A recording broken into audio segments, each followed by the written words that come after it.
সন্ধ্যাবেলায় ডাইনিং রুমে বসে ফোন টিপতেছি, এমন সময় মিমি আপু কোথায় থেকে এসে আমার ফোন নিয়ে নিল। আপু, আমার ফোন কেন নিছো? এটা বলতেই মিমি আপু রেগে আমার গালে দুইটা ঠাস ঠাস করে থাপ্পড় দিল। এতে আমি গালে হাত দিয়ে ভয় আর কিছু বললাম না।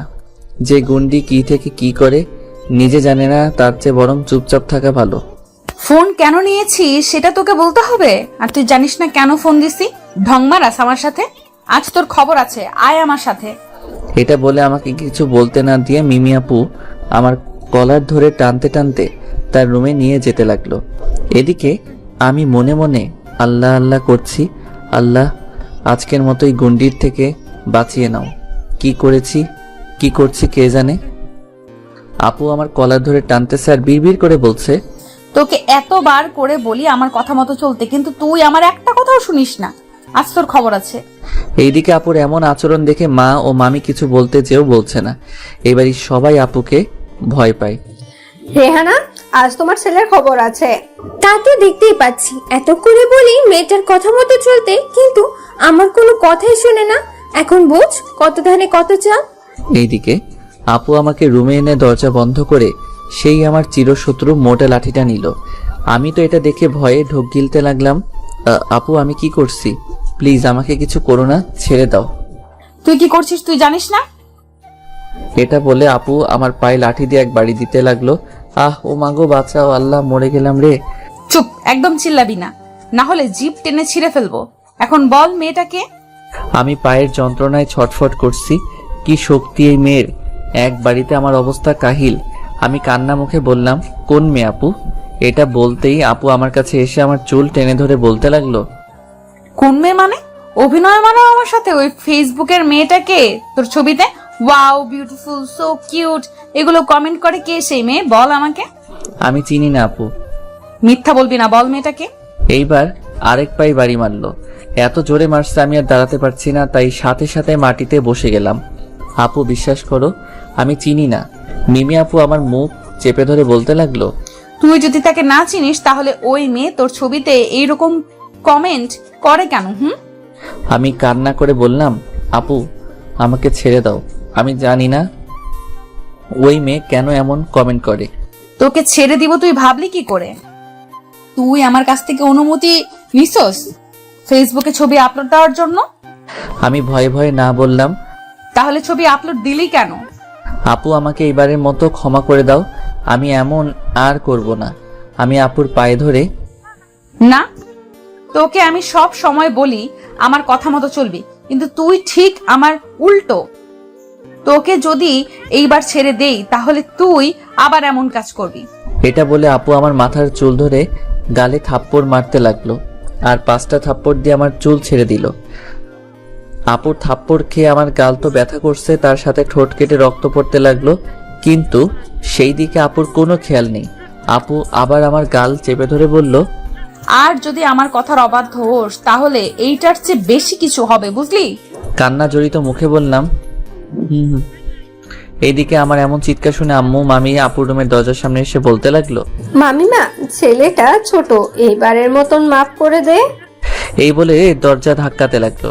উফ, তোমাদের জ্বালায় আর বাঁচি না। তোমাদের জন্য আজ ছেলেটা এমন হয়েছে, কারো কথা শুনে না। এটা বলে আপু আমাকে বলতে লাগলো, এই রুম থেকে এক পা যদি বাহিরে দিস তাহলে তোর খবর আছে।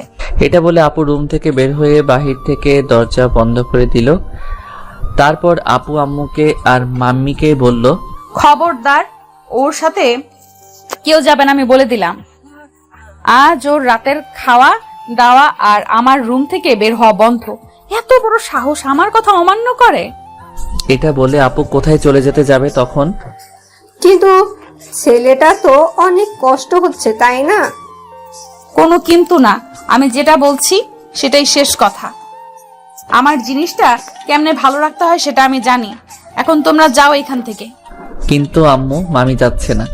আপু এটা দেখে জোরে চিৎকার দিয়ে বলল, কি বলছি শুনতে পাওনি? যাও বলছি এখান থেকে। আপুর এমন চিৎকার শুনে মামি আম্মু চলে গেল। তারপর আপুও কোথায় যেন চলে গেল। এইদিকে আমি মাটিতে শুয়ে কান্না করতেছি, শরীরটা অনেক ব্যথা করছে, আমি জায়গা থেকে উঠতে পারছি না। সামান্য একটা কারণের জন্য আমাকে এমনভাবে মারলো, এতে আমি অবাক হইনি, কারণ আমাকে এমন অত্যাচার সবসময় করে। আমি ব্যথা সহ্য করতে পারছি না, তারপরেও কোনো মতে আপুর বিছানায় গিয়ে গা এলিয়ে দিয়ে চোখ বন্ধ করে নিলাম। আপনারা কিছু বুঝতে পারছেন না তো? আসেন সব খুলে বলি। আমি আহম্মদী নেজাত, এইবার ইন্টার সেকেন্ড ইয়ারে পড়ি। আমার মা আছে, বাবা ছোটবেলায় মারা গিয়েছে। আমার মা একজন শিক্ষিকা, কিন্তু এখন ছেড়ে দিয়েছে। এতে আমার জীবনে কোনো প্রভাব ফেলেনি, কারণ আমার মামা মামি আমাদের পাশে সবসময় ছিল। আমরা মামার বাসায় থাকি। মামা এই শহরের একজন বড় বিজনেসম্যান, মামি গৃহিণী। আর যে আমাকে এত মারলো সে হচ্ছে আমার মামাতো বোন, আমার 2 বছরের সিনিয়র। সেই রাগ, মেয়েটা সবসময় রাগ নাকের ডগায় থাকেই। বাড়ির সবাই আপুকে ভয় পায়, সেখানে আমি তো একটা বাচ্চা। মিমি আপুর জন্য সেই ছোট থেকে আমি স্বাধীনভাবে চলাফেরা করতে পারতাম না, সবসময় কড়া নজরে শাসনের উপরে রাখতো। একটু এই দিক ওই দিক কিছু হলে কপাল পড়তো আমার। এই মেয়ের যেই দিন বিয়ে হবে সেই দিন শান্তি হবে আমার। আপনাদের পরিচয় দিতে দিতে আমি ঘুমিয়ে গেলাম। এইদিকে আপু বাহির থেকে আমার জন্য আমার খাবার নিয়ে আসলো, সাথে আমার জন্য কিছু মেডিসিন। আপু রুমে ঢুকতেই দেখতে পেলে আমি ঘুমিয়ে আছি। আপু আমার ঘুমন্ত চেহারায় এক হতাশার ছাপ দেখতে পেল। ইস, তোমাকে ঘুমন্ত অবস্থায় এত কিউট লাগে, এতটা আগে খেয়াল করিনি। এটা তো আগে খেয়াল করিনি। মায়াবী মুখটি তোমার দেখে লাগে সুখ, কি জানি কি আছে ওই মুখে, দেখে জুড়ায় বুক। ইস, ছেলেটাকে বেশি মারলাম, একটু কম মারলে ভালো হতো। কি করব, আমার যেটা পছন্দ না সেটা করে। আমার রাগ উঠলে কি থেকে কি যে করি নিজেও জানি না। কি করব বল, আমি যে তোকে কত ভালোবাসি, গাধাটা বুঝতে পারে না। তোকে অন্য কোনো মেয়ের সাথে আমি সহ্য করতে পারি না। তুই শুধু আমার, তোকে মারা, তোকে সেবা করা, তোকে ভালোবাসা সব আমার অধিকার, আর কারোরই নেই। এটা বলতে আপুর চোখ গেল আমার ঠোঁটের উপরে। ইস, থাপ্পড় মেরে আমার জানের ঠোঁট কেটে দিলাম, এখন আমার কি হবে? আচ্ছা দাঁড়া, এক্ষুনি ঠিক করে দিচ্ছি। এটা বলে আপু একটা মুচকি হাসি দিয়ে আমার ঠোঁটের দিকে তার ঠোঁট এগোতে লাগলো। আমি চোখ খুলতে আপুকে দেখে ভয় পেয়ে গেলাম। আপুকে বললাম, এটা কি করছো আপু? তখন আপু নিজেকে সামলে বলল, কই কিছু না তো। আপু আমি আর তোমার কথার অবাধ্য হব না, প্লিজ আমাকে মেরো না প্লিজ। ধুর পাগল, তোকে আর মারবো না। এখন থেকে আমার কথা শুনলে তোকে শুধু আদর করব, বুঝতে পারছিস? এবার খাবারগুলো খেয়ে নে, তোর জন্য বিরিয়ানি নিয়ে আইছি দেখ, তারপর এই মেডিসিন গুলো খেয়ে নিবি, কেমন? শালি জুতামারি এখন গুরুদান করতেছে, এতক্ষণ সামনে মতো মেরে এখন আলগা পিরিত দেখাচ্ছে। আপু আমার খেতে ইচ্ছে করছে না, আমাকে আমার রুমে যেতে দাও।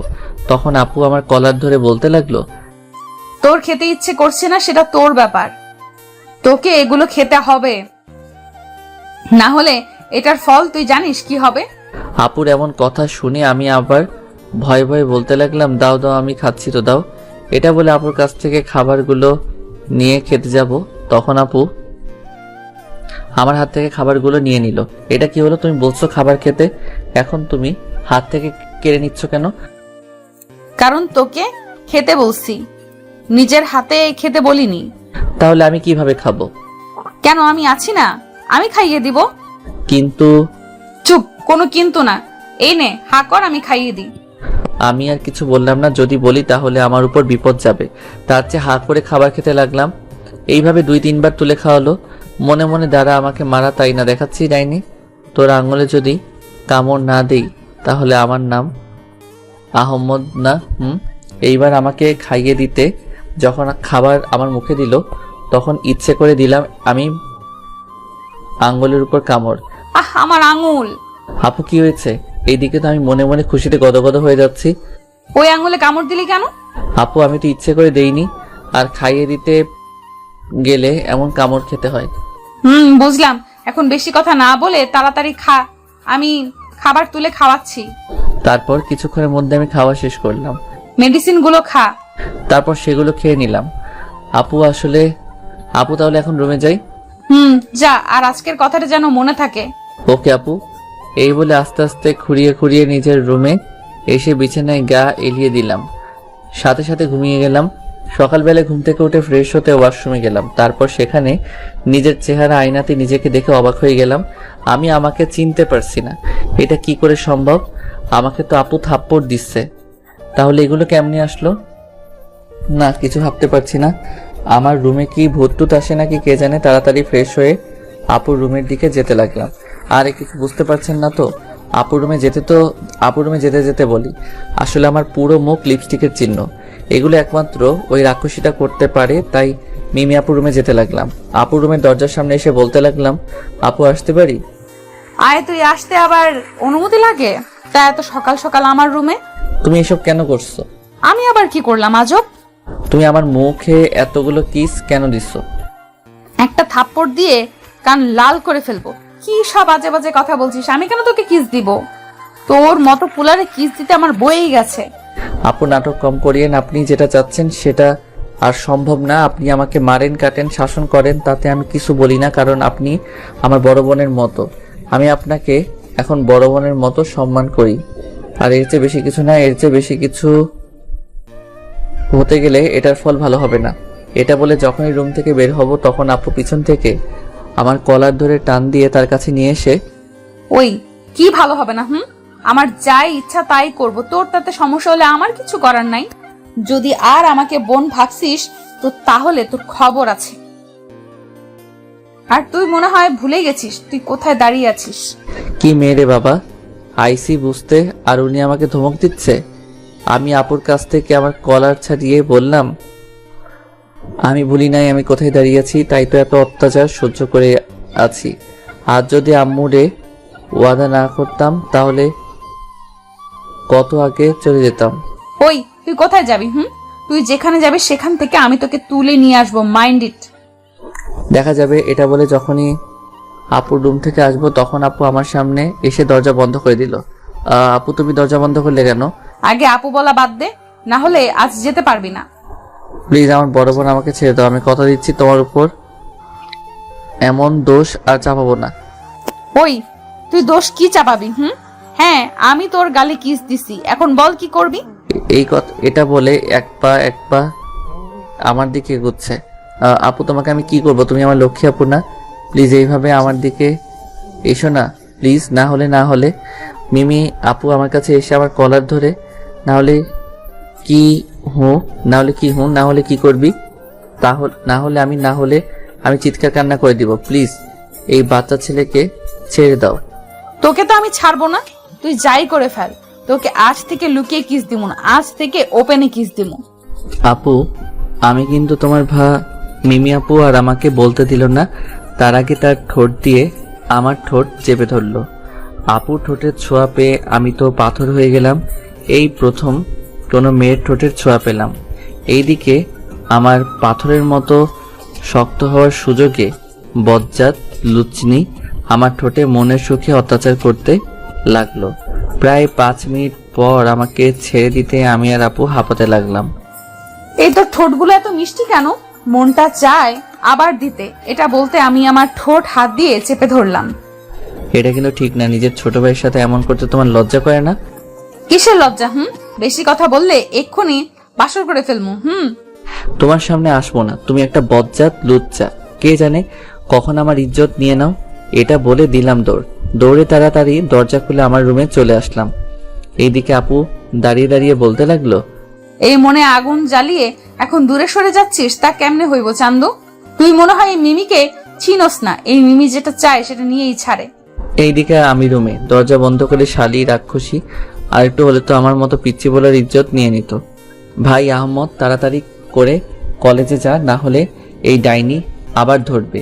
তাই কলেজে যাওয়ার জন্য রেডি, নিচে যেতে। এই আহমদ, নাস্তা করে যা বাবা। না আমি নাস্তা করব না, খিদে নেই। আহমদ, আমাকে যেন আর বলতে না হয়। আয় নাস্তা করতে বস। বললাম না আমার খিদে নেই, আমি কলেজে গেলাম। তাহলে মিমিকে ডাক দিচ্ছি। আমি খাবো না মানে খাবো না, এটা বলে বাসা থেকে বের হয়ে গেলাম। এইদিকে মিমি আপু চিৎকার করতে লাগলো, ফুফু, ও ফুফি, আহমদ কোথায়? আম্মু আপুর কাছে এসে বলল, আহমদ তো কলেজে চলে গেছে। কি? ওর এত বড় সাহস আমার সাথে কলেজে না গিয়ে একা একা চলে গেছে? মা রাগ করিস না, ছেলেটা হয়তো একটু মন খারাপ, একটু বুঝিয়ে বলিস, আর পারলে একটু নাস্তাও করাস। ছেলেটা না খেয়ে চলে গেল। কি? সে খালি পেটে কলেজে গেল আর তোমরা তাকে আটকালে না? তোমাদের দ্বারা কিচ্ছু হবে না। এটা বলে মিমি আপু রাগ করে তার রুমে চলে গেল। একটু পর ভার্সিটি যাওয়ার জন্য রেডি হয়ে নিচে নামতেই মা নাস্তা করে যা। তোমাদের নাস্তা তোমরা করো, আমি গেলাম।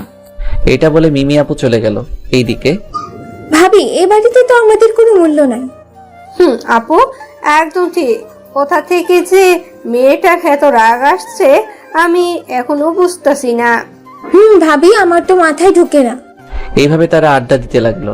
এইদিকে আমি বাসা থেকে বের হয়ে কলেজে যাওয়ার জন্য রওনা দিলাম। আচ্ছা, কলেজে যেতে যেতে আপনাদের কিন্তু অতীত বলি, তাও ছোট করে। আমি ছোট থেকে মামার বাড়ি বড় হয়েছি, সবটা আপনারা জানেন। যেই দিন থেকে বুঝতে শিখেছি সেই দিন থেকে মিমি আপুকে আমার ভালো লাগতো। এই ভালো লাগা থেকে কখন যে ভালোবেসে ফেলেছি তা আমি নিজেও জানি না। আর এইদিকে আপু আমাকে তার চাকর ভাবতো, আমাকে দিয়ে এটা সেটা করাতো এবং আরো কিছু ভুল হলেও মারতো। এতে আমার ভাই লাগতো, কারণ ভালোবাসা মানুষের সাথে সবসময় থাকতে কার না ভালো লাগতো।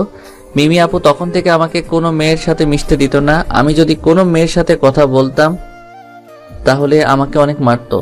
এমনকি তার উপর কথা বলার সাহস আমার ছিল না এবং নেই। মিমি আপুর এমন ব্যবহারে আমি মনে করতাম মিমি আপু আমাকে ভালোবাসতো। এমনকি বন্ধুরাও বলতো, কারণ সবসময় আমি মিমি আপুর সাথে থাকতে হতো। তখন আমি ছিলাম 10ম শ্রেণীতে আর আপু ছিল দ্বাদশ শ্রেণীতে। একদিন আপু একটা ছেলের সাথে হেসে হেসে কথা বলছিল। এতে আমার রাগ প্লাস অনেক কষ্ট হচ্ছিল, কারণ যদি আপুকে আমি হারিয়ে ফেলি। তাই আমি আপুকে হারিয়ে ফেলার ভয়ে সেদিন রাতে আপুর রুমে গিয়ে আপুকে বললাম, আপু তোমাকে একটা কথা বলতাম যদি তুমি রাগ না করো। কি কথা বল, রাগ করার মতো হলে করব। আচ্ছা রাগ করিয়েন, আসলে আমি ঘুরিয়ে কথা বলতে পারি না। আপু আই লাভ ইউ, আমি তোমাকে ভালোবাসি।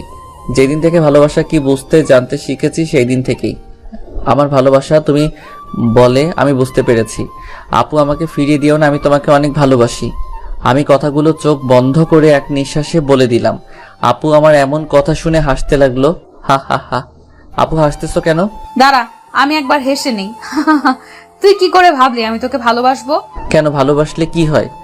দেখ, তুই আমার ফুফাতো ভাই, আমি তোকে ছোট ভাইয়ের মতো ভালোবাসি।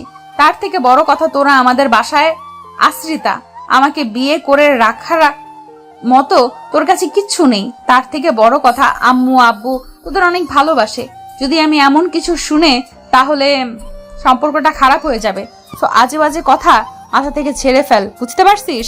আচ্ছা সরি আপু, আমার ভুল হয়েছে। ওই শোন, এর মানে এই না যে আমার কথা অবাধ্য হবি। আমার কথা যদি না শুনিস তাহলে তোর খবর আছে। আচ্ছা শুনবো।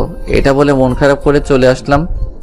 রাতে অনেক কান্না করলাম আর ভাবতে লাগলাম, ঠিকই তো, আমরা তো তাদের শুধুমাত্র আশ্রিতা। আমার পক্ষে এইসব আজে বাজে ভাবা ঠিক হয়নি। আমার তো কোনো যোগ্যতাই নেই আপুকে ভালোবাসার।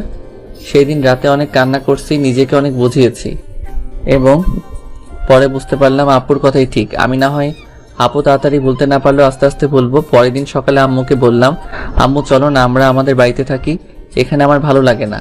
একটা থাপ্পড় দিব যদি এখান থেকে যেতে বলিস। আমি আমার ভাই ভাবিকে অনেক ভালোবাসি আর ওরাও আমাকে ভালোবাসে, তাই আমি তাদের ছেড়ে যাব না। কিন্তু তোমার ভাইয়ের মেয়ে যে আমাকে সারাক্ষণ শাসন করে, আমাকে আমার মতো চলতে দেয় না যে। দেখ মিমি, তোকে আপন ভাই মনে করে শাসন করে হয়তো, তাই এতে কিছু মনে করিস না। যদি তোর বড় বোন থাকতো হয়তো মিমির মতো এমন শাসন করতো, বুঝলি? এখন আমাকে ওয়াদা দে, এমন কথা আর বলবি না আমাকে। দিলাম, এই বাড়ি ছেড়ে যাওয়ার কথা বলবো না। আর মিমির কথা সবসময় শুনবি। চেষ্টা করবো। এই তো আমার লক্ষ্মী ছেলে। সেই তখন থেকে আপুকে ভালোবাসার কথা মাথা থেকে ঝেড়ে ফেললাম। এখন শুধু আপুকে বড় বোনের মতো দেখি, বড় বোনের মতো ভালোবাসি, তাই এত অত্যাচার সহ্য করি। আপনাদের সাথে কথা বলতে বলতে চলে আসলাম কলেজে। তারপর বন্ধুদের কাছে গিয়ে, কিরে মুটকির জামাই কি খবর, মন খারাপ কেন? ওই ওকে একদম মুটকি বলবি না বলে দিলাম। তো মুটকিকে মুটকি বলবো না তো কি চিকনা বলবো? তাই কবি। তা তোর মুটকি টুকটো মাহি আসেনি? না রে, আসেনি। কতবার বললাম ভালোবাসি তো বলে দে, কিন্তু তুই বলিস না। দেখবি তুমি ওকে নিয়ে স্বপ্ন দেখতে থাকবে আর মাহিকে অন্য কেউ নিয়ে যাবে, আর তোর 11 জন ক্রিকেট টিম বানানোর স্বপ্ন সে পূরণ করবে। কি করবো? এদের কাছে গেলে আমার হাঁটু কাঁপে। যে রাগ, সেদিন একজনে প্রপোজ করেছিল, তাকে কি না মাইর দিয়েছে বলার মতো না। তাইলে এইভাবে তার দিকে দূর থেকে তাকিয়ে থাকিস, আর কিছু করা লাগবে না। আচ্ছা বাটপার সিটিংবাজ, ওই হালা কই রে?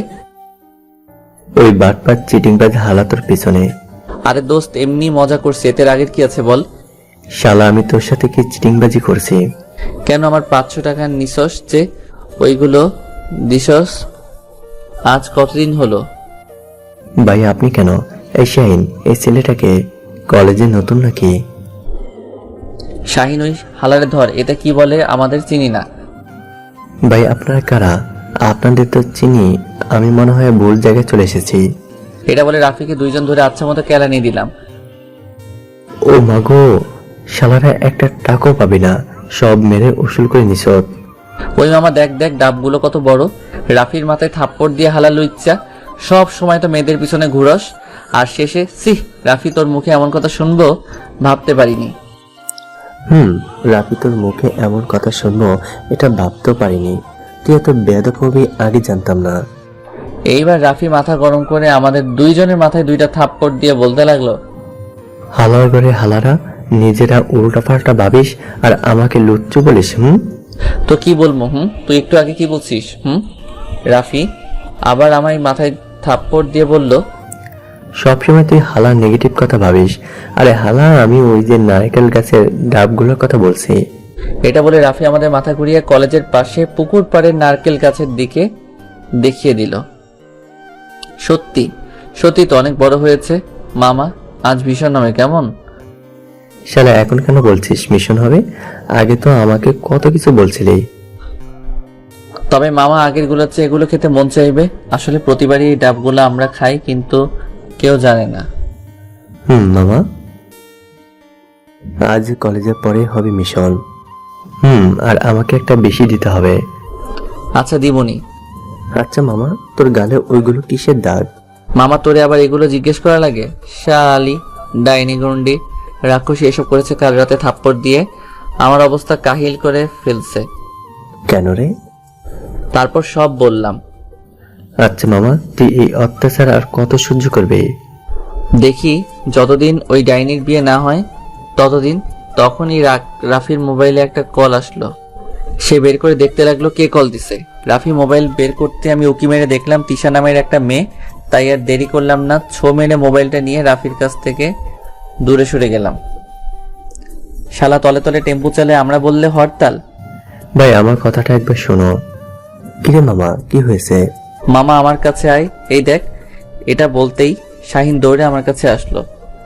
মামা দেখ, এই লাহা পীড়িত করে আর আমাদেরকেও বলে নাই দোষ। মেয়েটার নাম ঈশা। ভাই আমারে মার খাওয়াইস না, এটা আমার গার্লফ্রেন্ড না, আমার চাচাতো বোন। ও তাইলে এই ব্যাপার। দেখ তো মামা চাচাতো বোনের সাথে করে। দেখ আবার কল দিছে। ধর ভাবির সাথে কথা বলবো। মামা প্লিজ ধরিস না প্লিজ। কিন্তু আমি কার সাথে যেন ধাক্কা খেয়ে পড়ে গেলাম, কিন্তু ব্যথা পেলাম না। একটু নরম নরম লাগছে এখনই। ও মা গো, কোন দামরা রে আমার উপর পড়লো?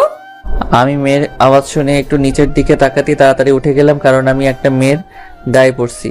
সরি আপু, আমি দেখতে পাই। আর বলতে পারলাম না, তখনই ঠাস ঠাস করে আমার গালে থাপ্পড় দিল। আমি প্রথমে মনে করছি আমাকে মেয়েটা মারছে, পরে মাথা তুলে দেখি খাচ্চন্নি মারছে। আরে খাচ্চন্নি মানে মিমি আপু। আমি গালে হাত দিয়ে আছি, তখন মেয়েটা বলল, এটা কি হলো? থাপ্পড় মারার কথা আমার, আর থাপ্পড় মারলেন আপনি। ওই ভুলো থাপ্পড় মারার চিন্তা করবেন না, একে মারার অধিকার শুধু আমার। তাই বলে আপনি ছেলেটাকে এইভাবে থাপ্পড় দিবেন? ওই আপনি বেশি কথা বলবেন না। থাপ্পড় মারছি সেটা আমার ব্যাপার, আমি বুঝবো। আপনারা তো ফাটতেছে কেন? আর হ্যাঁ, তোর আজ খবর আছে কুত্তা। আমাকে না নিয়ে কলেজে আসার সাহস কে দিল? এটা বলে আমার মিমির কলার ধরে আমাকে টানে টানে আপু কোথায় যেন নিয়ে যাচ্ছে। আপু কি করছো? কলার ছাড়ো, সবাই দেখছে। চুপ, একদম চুপ। সবাই দেখুক, তাতে আমার কি? তুই একা একা কলেজে আসলি কেন? আয় আমার সাথে। এটা বলে আপু কলেজ মাঠের এক কোনায় নিয়ে আসলো আমাকে। এইদিকে মেয়েটা বলতে লাগলো, হাজব মেয়ে রে বাবা, থাপ্পড় মারার কথা আমি মারলো ওই মেয়ে। যাই হোক, আমি আমার কাজে যাই। বল, একা একা আইসত কেন? মেয়েদের সাথে ঘষাঘষি করতে? দূর, আজে বাজে কথা বলিয়েন না। আপনার ভার্সিটি একটা, আমার কলেজ একটা, তাই আমি নিজে নিজে আইছি। মিমি আপু ঠাস করে আবার আমার গালে থাপ্পড় দিল, আর আমি গালে হাত দিয়ে, এই আমনের হাত সামলাই রাখেন, খালি আমার গালে এসে পড়ে। বেশি কথা বলবি তো আরো 2-3টা দিমু। ওই, তোকে একদিন কইছি না আমার সাথে কলেজে আসবি? তাইলে একা একা আইলি কেন? তাও আবার না খেয়ে আইসত? আমার ক্ষুধা নেই তাই না খেয়ে আইছি। তা ক্ষুধা কোথায় গেছে? আমি কি জানি? এখন আমাকে ছাড়েন, আমি ক্লাসে যাব। মিমি আপু আমার কলার ধরে। ওই কুত্তা, তোকে আমি কলেজে যেতে কইছি? আয় আমার সাথে, নাস্তা করবি, তারপর ক্লাসে যাবি। আপনি খালি এত রেগে যান কেন? মামি কি জন্মের সময় মধু দেয়নি? না, দেইনি। এখন চল আমার সাথে ক্যান্টিনে, নাস্তা করবি। আমি একবার আপু আমাকে আর বলতে না দিয়ে। তোর খাওয়ার ইচ্ছে আছে কি নাই সেটা আমি প্রয়োজন মনে করি না জানার। এখন তুই আমার সাথে নাস্তা করবি মানে করবি। এটা বলে আমার কলার ধরে টানতে টানতে ক্যান্টিনে নিয়ে আসলো। ওই মামা, একটা কফি, 2টা প্লেট নুডলস নিয়ে আসো। কফিটা একটু পরে আনলেই হবে। কি রে, মুখটা এরকম করে রাখছত কেন? ভালো লাগছে না আমার এখানে থাকতে, আমি ক্লাসে যাব। কি থাপ্পড় দিছি না বলে কি থাপ্পড় দিতে পারবো না? চুপচাপ বসে থাক। আপনি খালি থাপ্পড়ের ভয় দেখেন কেন? আমার মতো পিচ্চি বোলারে মারতে আপনার হাত কাঁপে না? ওলে আমার পিচ্চিটা রে। না, আমার হাত কাঁপে না। কথা না শুনলে আরো মারমু, বুঝছস পিচ্চি? এই তো খাবার এসে পড়েছে, নে, কোনো কথা না বলে খা এবার। আমি আর কোনো কথা না বলে খেতে লাগলাম। খাওয়া শেষ করলাম, আর আমি দেখতেছি আপু খাবার শেষ করে কফি খাচ্ছে। আপু, এইবার যাই। আর একটু বস। আমি বসে থাকলাম। এই নে, এটা খেয়ে নে। কফির গ্লাসটা আমার দিকে বাড়িয়ে বলল, কি আমি তোমার এটো খাবো? সি, ওয়াক খবিস, আমি পারবো না, তুমি খাও, আমি গেলাম। এটা বলে আমি চেয়ার থেকে উঠে চলে যেতে লাগলাম। এ কি, আমি তো সামনের দিকে যেতে পারছি না। তারপর বুঝতে পারলাম খাচ্চন্নি পিছন থেকে আমার শার্ট ধরে আছে। কি শক্তি রে বাবা, বডি দেখলে মনে হবে ফু দিলে উড়ে যাবে। কোথায় যাও চান্দু? যেটা বলছি সেটা করো, তা না হলে সকালের কথা মনে আছে তো? একেবারে এইখানে দিয়ে দিমু সবার সামনে। আপু, তুমি আমার সাথে কেন এমন করছো? আমি পিচ্ছি একটা পোলা, আমারে ছেড়ে দাও প্লিজ। আইসে পিচ্চি এখন বিয়ে করলে 4-5টা ছেলের বাপ হয়ে যাবে। এখন বেশি কথা না বলে কফিটা খা। পারবো না। দেখ, মাথা গরম করবি না। আমি রোমান্টিক মুডে আছি, যদি মাথা গরম করিস তাইলে তোর 12টা বাজাবো বলে দিলাম। আমার সাথে না পারলে খালি রাগ দেখায়। আল্লাহ তোমার কপালে রাগী জামাই পড়ুক। দাও কফিটা। তারপর আপু আমাকে কফি দিল, আর আমি ইচ্ছে না থাকার শর্তেও খেলাম। কিন্তু এই কফিটাতে কেমন যেন অন্যরকম স্বাদ পেলাম। কেমন লেগেছে বাবু? একদম বাজে। আর বাজে হবে না কেন? খাচ্চন্ডির মুখের কফি যে, ওয়াক থু। এটা বলে দিলাম তোর। কি বললি কুত্তা? দাঁড়া একটু। আমি খাচ্চন্নি, তাই না? এখন থেকে এই খাচ্চন্নির মুখের সব খাবার তুই খাবি বলে দিলাম। আয় শুধু একবার বাড়িতে, দেখামু। শালা দিন দিন বেশি পাকনা হয়ে যাচ্ছে। এটা বলতে বলতে আপু তার ভার্সিটিতে যেতে লাগলো, কারণ ভার্সিটি একদম আমার কলেজের পাশে। এইদিকে আমি যেই দৌড় দিলাম, পিছন ফিরে তাকালাম না। এক দৌড়ে ক্লাসে এসে রাফির পাশে বসলাম। কে হালা, বাঁচিয়ে সত্যি? তার মানে তুই আমার মরে যাওয়া দোয়া করছিস? তো করবো না, অনেকদিন হলো বিরিয়ানি খাওয়া হলো না, তাই আর কি। শালা খারা, আমি মুটকিরে কমু, তুই একটা 12 ভাতারি। প্লিজ এমন বলিস না, তাহলে পিরিত শুরু হওয়ার আগে শেষ। আরে তোদের আজের কথা বাদ দে। আজকে বলে আমাদের কলেজের নতুন ম্যাম আসবে, তাও আবার তোর রিফাত আঙ্কেল মানে প্রিন্সিপাল স্যারের মেয়ে। কি বলিস মামা? আঙ্কেলের মেয়ে আছে এটা জানতাম, তবে শিক্ষিকা হবে জানতাম না। আর সেই দিন স্যারের বাড়ি গিয়েছিলাম মামার একটা কাজে, তখন তো কাউকে দেখলাম না, আর আঙ্কেলও পরিচয় করিয়ে দিল না। তুই স্যারের কোনো ভিআইপি মানুষ যে তোকে তার মেয়ের সাথে পরিচয় করিয়ে দিবে? মামা তুই ঠিক বলছ, কিন্তু মামা মজার ব্যাপার হলো ম্যামের এখনো বিয়ে হয়নি। শালা এটা তো আমরা জানি, কিন্তু সিঙ্গেল কিনা সেটা বল। খোঁজ নিলাম ম্যাম সিঙ্গেল। তাহলে লাইন মারতে পারবি শালা? আরে লাইনের কথা বলছিস শালা, এটা সম্ভব না রে। জানি। তুই যে হারে লুচ্চা দেখা যাবে, এটা বলতেই প্রিন্সিপাল স্যারের সাথে একটা মেয়ে ঢুকলো। আমি তো অবাক প্লাস ভয় আছি, কারণ এই মেয়েটার সাথে একটু আগে ধাক্কা খেলাম। আল্লাহ আমারে বাঁচাও। মামা আজ তুমি শেষ, দেখছনি ম্যামটাকে? মামা তুই একটু আমারে কাবার দে। এটা বলে সাইনের পিছনে হালকা করে মুখ লুকালাম। এদিকে প্রিন্সিপাল স্যার। শোনো ডিয়ার স্টুডেন্ট, আমরা জানি তোমাদের বাংলা স্যার কিছু সমস্যার জন্য ট্রান্সফার হয়ে গেছে তার জেলায়, তাই ইতিমধ্যে তোমাদের কলেজে কোনো ম্যাম বা স্যার না থাকাতে আমার মেয়ে আজ থেকে তোমাদের বাংলা ম্যাম। উনি হচ্ছে মিস মিথিলা চৌধুরী। সবাই বলে উঠলো জি স্যার। ওই রাফি আহমেদ কোথায়? এই তো স্যার আমার পিছনে। শালা কুত্তা বিলাই গাথার বাচ্চা মির্জাফর, তুই আমার সাথে বিশ্বাসঘাতকতা করলি, তোকে তো আমি ছাড়বো না। কি ব্যাপার আহমেদ, এইভাবে লুকিয়ে আছো কেন? আস্তে করে শাহিনের পিছন থেকে বের হয়ে আঙ্কেল থুকু স্যার এমনি। এটা ক্লাস বুঝলে, তোমার থেকে এটা আশা করিনি। আর এমন যাতে না হয়। আর মিথিলা, তোমার কোনো সমস্যা হলে আহমেদের থেকে জেনে নিও কেমন? ওকে বাবা। এটা বলে আমার দিকে গরম চোখে তাকালো।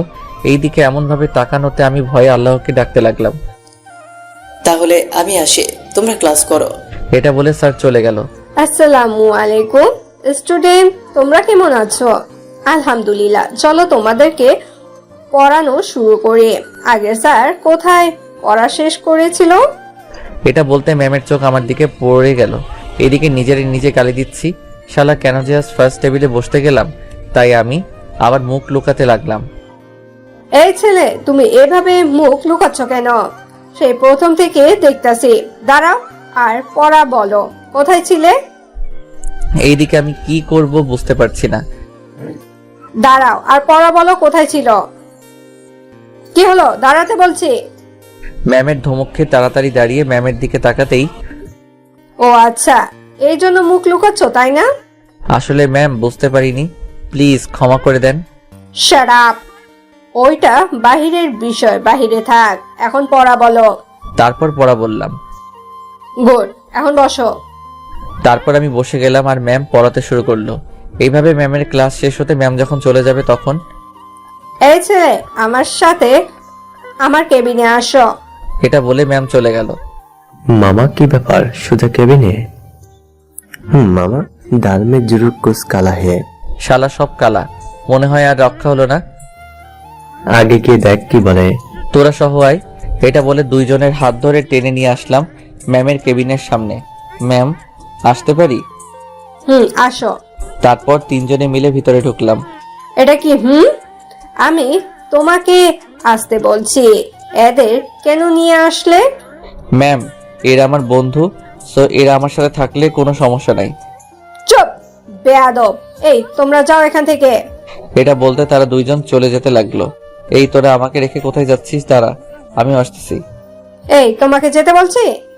আমি আবার ম্যামের দিকে ফিরে বললাম না। তাহলে যাচ্ছ কেন? মানে আসলে সরি ম্যাম, আসলে আমি আপনাকে দেখতে পাইনি। ওকে, সমস্যা নেই। মেয়েটাকে গার্লফ্রেন্ড বুঝি? আরে না ম্যাম, এইসব কি বলছেন? সে আমার মামাতো বোন, পুরো খাচ্চন্নি, সারাদিন প্যারা দেয়। কে? কেন প্যারা দেয় কেন? আরে বড় আপু তো, তাই আমাকে দেখে শুনে রাখে আর কি। হো। ম্যাম আমি যাই। যাও, তবে তোমার নাম্বারটা দাও। ছাত্র তো খোঁজ খবর রাখতে হবে। কিন্তু ম্যাম আমার কাছে তো মোবাইল নেই। কি আমার সাথে ফাজলামো করো? এত বড় ছেলে হয়ে এখন ফোন ব্যবহার করো না? তা না ম্যাম, আসলে আপু নিয়ে নিছে। পড়ালেখার সমস্যা হবে তো, তাই। সামনে আবার পরীক্ষা। হো, ভালো করে পড়ো। আর এখন সোজা বাড়ি যাবা, কেমন? ওকে ম্যাম, আল্লাহ হাফেজ। এটা বলে ম্যামের রুম থেকে বের হয়ে রাফিদের কাছে যেতেই, কি মামা প্রথম দিন একা একা ম্যামের সাথে কি মিটিং করছো? আরে তেমন কিছু না, এমনি পড়ালেখার ব্যাপারে জিজ্ঞাসা করছিল। বুঝি কি জিজ্ঞাসা করছিলি? শালা আজে বাজে কথা বলবি না, তাহলে একদম কট খাওয়া দিব। আরে দোস্ত, আমি তো মজা করছিলাম। আয় ওইখানে গিয়ে বসে কিছুক্ষণ আড্ডা দিই। মামা পরে না হয় মিশন। ঠিক পরে না হয়। এটা বলে তিনজন মিলে একটা জায়গায় বসে আড্ডা দিতে লাগলাম। এইদিকে ম্যাম মনে মনে বলতে লাগলো, তোমাকে পাওয়ার জন্য অনেক ভালো কলেজের সুযোগ পাওয়ার পরেও আব্বুকে বুঝিয়ে অনেক কষ্টে এই কলেজের ম্যাম হলাম শুধু তোমাকে পাওয়ার জন্য। এইদিকে আমরা আড্ডা দিতে লাগলাম। তখনই পিছন থেকে কেউ কলার ধরে আমাকে টানতে টানতে সামনের দিকে নিয়ে যেতে লাগলো। কোন হালারে আমার কলার ধরে? এটা বলে তার হাত থেকে কলার ছড়িয়ে তার দিকে ঘুরে যাকে দেখতে পেলাম তাকে দেখে আমার ভয়ে হাঁটু কাঁপছে। আরে এটার কেউ না, এটা মিমি আপু। কিন্তু ভয় পাচ্ছি এই জন্য তার চোখ রেগে পুরো লাল হয়ে আছে, যেন আমাকে চিবিয়ে খাবে। তোর বউ। এটা বলে আবার আমার কলার ধরে টানতে লাগলো। আপু, তুমি আমাকে এইভাবে ধরে কোথায় নিয়ে যাচ্ছ? ছাড়ো আমাকে। কিন্তু আপু আমার কোনো কথা না শুনে আমার কলার ধরে টেনে নিয়ে এসে তার গাড়ির ভিতরে ছুঁড়ে ফেললো। তারপর আপু আমার পেটের উপর বসে কলার ধরে বলতে লাগলো, ওই কুত্তা, তুই এই নতুন ম্যাডামের কেবিনে একা একা কি করছিলি? আরে আপু এমন করছো কেন? কেবিনে একা গেছি কারণ একা ডাকছে তাই। তুই একটা মেয়ের রুমে একা ছিলি, ভাবা যায়? সেখানে কি করছিলি সেটা বল কুত্তা। দেখ আমি কি করবো আবার? ম্যাম আমার ভালো মন্দ জিজ্ঞেস করলো আর আমি ভালো মন্দ বললাম, তারপর রুম থেকে চলে যেতে বললো, তাই চলে আসলাম। আসতে না আসতে তুমি এভাবে নিয়ে আসলে। ঠিক আছে, মানলাম, তবে ওই মেয়ের সাথে যেন বেশি কথা না বলিস। আচ্ছা বলবো না, এখন আমার উপর থেকে উঠো। আমি তো তোমার উপর থেকে উঠবো না চান্দু। এটা বলে একটা শয়তানি হাসি দিল। এই আপু, একদম উল্টাপাল্টা কিছু ভাববে না বলে দিলাম, আমি বাড়ি যাব। না, কেউ একজন বলেছে আমারে যে আমি খাচ্চন্নি। আমার মুখের কফি বলে কিনা খারাপ। এখন মুখের কফি না চান্দু, এখন পুরো। আপু প্লিজ, আমি তোমার ছোট্ট ভাই না? তুমি তোমার ছোট ভাইয়ের সাথে এমন করতে পারো? ওই শালা, আর একবার আপু আপু করছিস তো তাইলে তোর খবর আছে। আর কিসের ভাই? তুই আমার কোনো ভাই না, তুই তো আমার পিচ্ছি জামাই। সি আপু, এসব কি বলছো? আপু আমি বাড়ি যাব, বাঁচাও আমার এই ডাইনির থেকে। আর বলতে দিল না আপু, তার আগে আমার কিস করে দিল। আপুর এমন কাজে আমি আপুর কাছ থেকে নিজেকে ছড়াতে গেলে আপু আমার ঠোঁট খালি কামড় দিচ্ছে। আপু পাগলের মতো আমাকে কিস করতে লাগলো। আমি এক অসহায় নীরব ছেলে, না কিছু করতে পারছি না বলতে। এইভাবে প্রায় 5 মিনিট পর আপু আমাকে ছাড়লো। আমি অনেক জোরে জোরে নিঃশ্বাস ফেলতে লাগলাম। শালি আমার কিউট ঠোঁটের অবস্থা খারাপ করে দিছে। তোর বিয়ে হবে না দেখিস। রাক্ষসী আরেকটু হলে তো আমাকে মেরে ফেলতো। এইটুকু পারতেছো না, এইটুকু পারছো না, পরে কিভাবে পারবে? যাই হোক, আপু আর ডাকবি, সমস্যা নাই। তুই আমাকে এইভাবে আপু ডাকবি আর আমি তোকে এইভাবে শাস্তি দেবো। আমার জন্য অনেক ভালো হবে।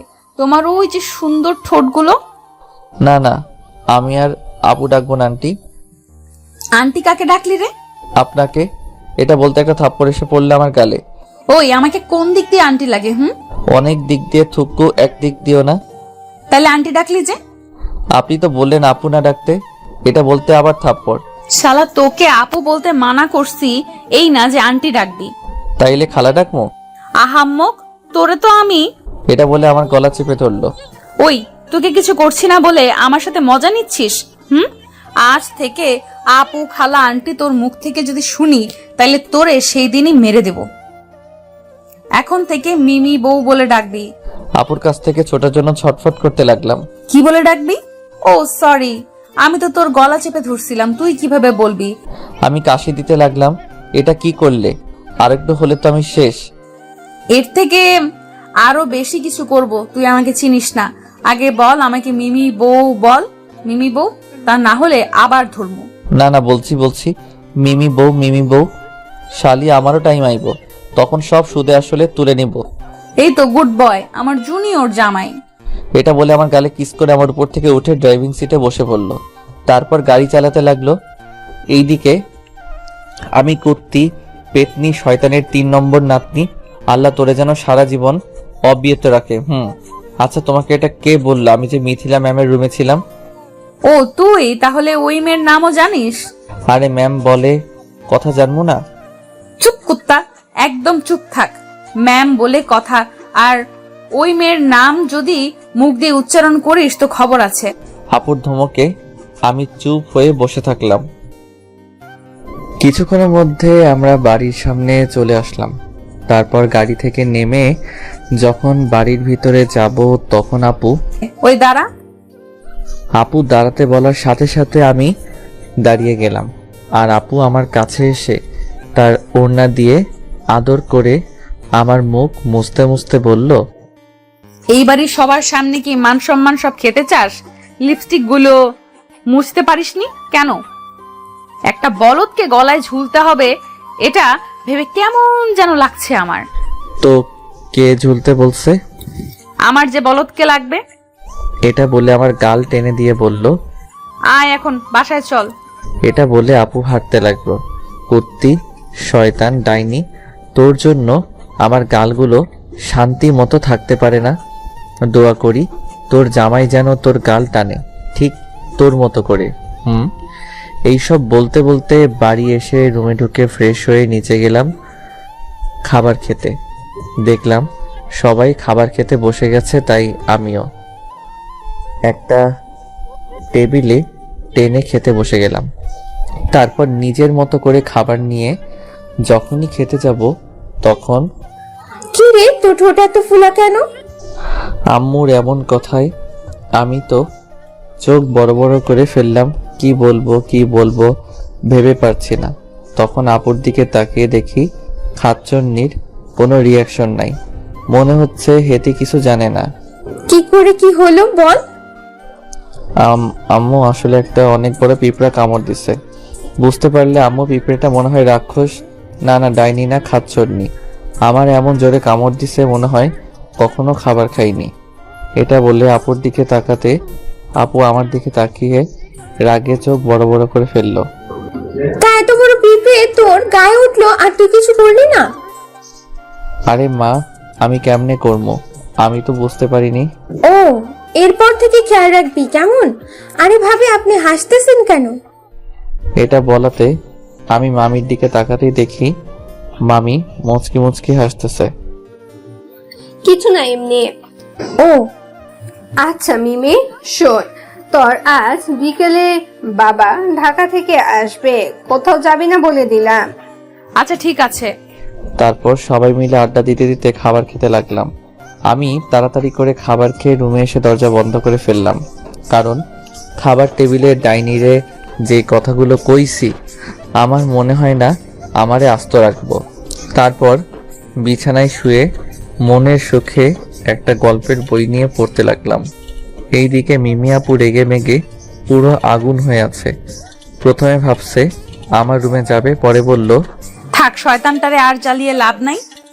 সকাল থেকে জ্বালিয়ে আছি, এখন একটু রেস্ট করুক। এটা বলে আপু তার রুমে চলে আসলো। আর আমি গল্প পড়তে পড়তে কখন যে ঘুমিয়ে গেছি তা আমি নিজেও জানি না। সন্ধ্যা হওয়ার একটু আগে আম্মুর ডাকাডাকিতে ঘুম থেকে উঠে গেলাম। আম্মু দরজার ওই পাশ থেকে বলতে লাগলো, আহমদ, তোর মামা আইছে, তোকে খুঁজতেছে, তাড়াতাড়ি আয়। যাও মা, আমি আসতেছি। এরপর আমি বিছানা থেকে উঠে ফ্রেশ হয়ে নিচে গেলাম। নিচে যেতে দেখতে পেলাম মিমি আপু মামার কোলে মাথা রেখে শুয়ে আছে। আমি মামার সামনে গিয়ে সালাম দিতেই, ওয়ালাইকুম আসসালাম, কেমন আছিস? আলহামদুলিল্লাহ, তুমি? আলহামদুলিল্লাহ। সোফায় বস, অনেকদিন বসে আড্ডা দেওয়া হয় না, আয় একসাথে বসে আড্ডা দিব। তারপর মামার কথা মতে সোফায় বসে পড়লাম। আচ্ছা, তোর ফোন বন্ধ কেন? আপু নিয়ে ফেলেছে তাই বন্ধ। কিরে, ওর ফোন কেন নিছ? বাবা, ওর সামনের মাস থেকে পরীক্ষা, এখন ফোন দিলে পড়ালেখা সমস্যা হবে। সেটা তোমাকে ভাবতে হবে না, আমার ভাগিনা এমনিতেই ভালো ছাত্র। যাও ফোন নিয়ে আসো, আর আমার সামনে আহমেদকে ফোন দাও। কিন্তু বাবা, এতে আমার সমস্যা হবে। তোমার সমস্যা কেন হবে সেটা তুমি বুঝবে না। আমার বোঝা লাগবে না, তুমি এখন আহমেদকে মোবাইল দিবা। আমি একবার বলছি মানে ফোন দিমু না মানে দিমু না। আর একটা কথা বললে আমি কিন্তু নিজের কিছু করে ফেলবো। এটা বলে মিমি আপু তার রুমে চলে গেল।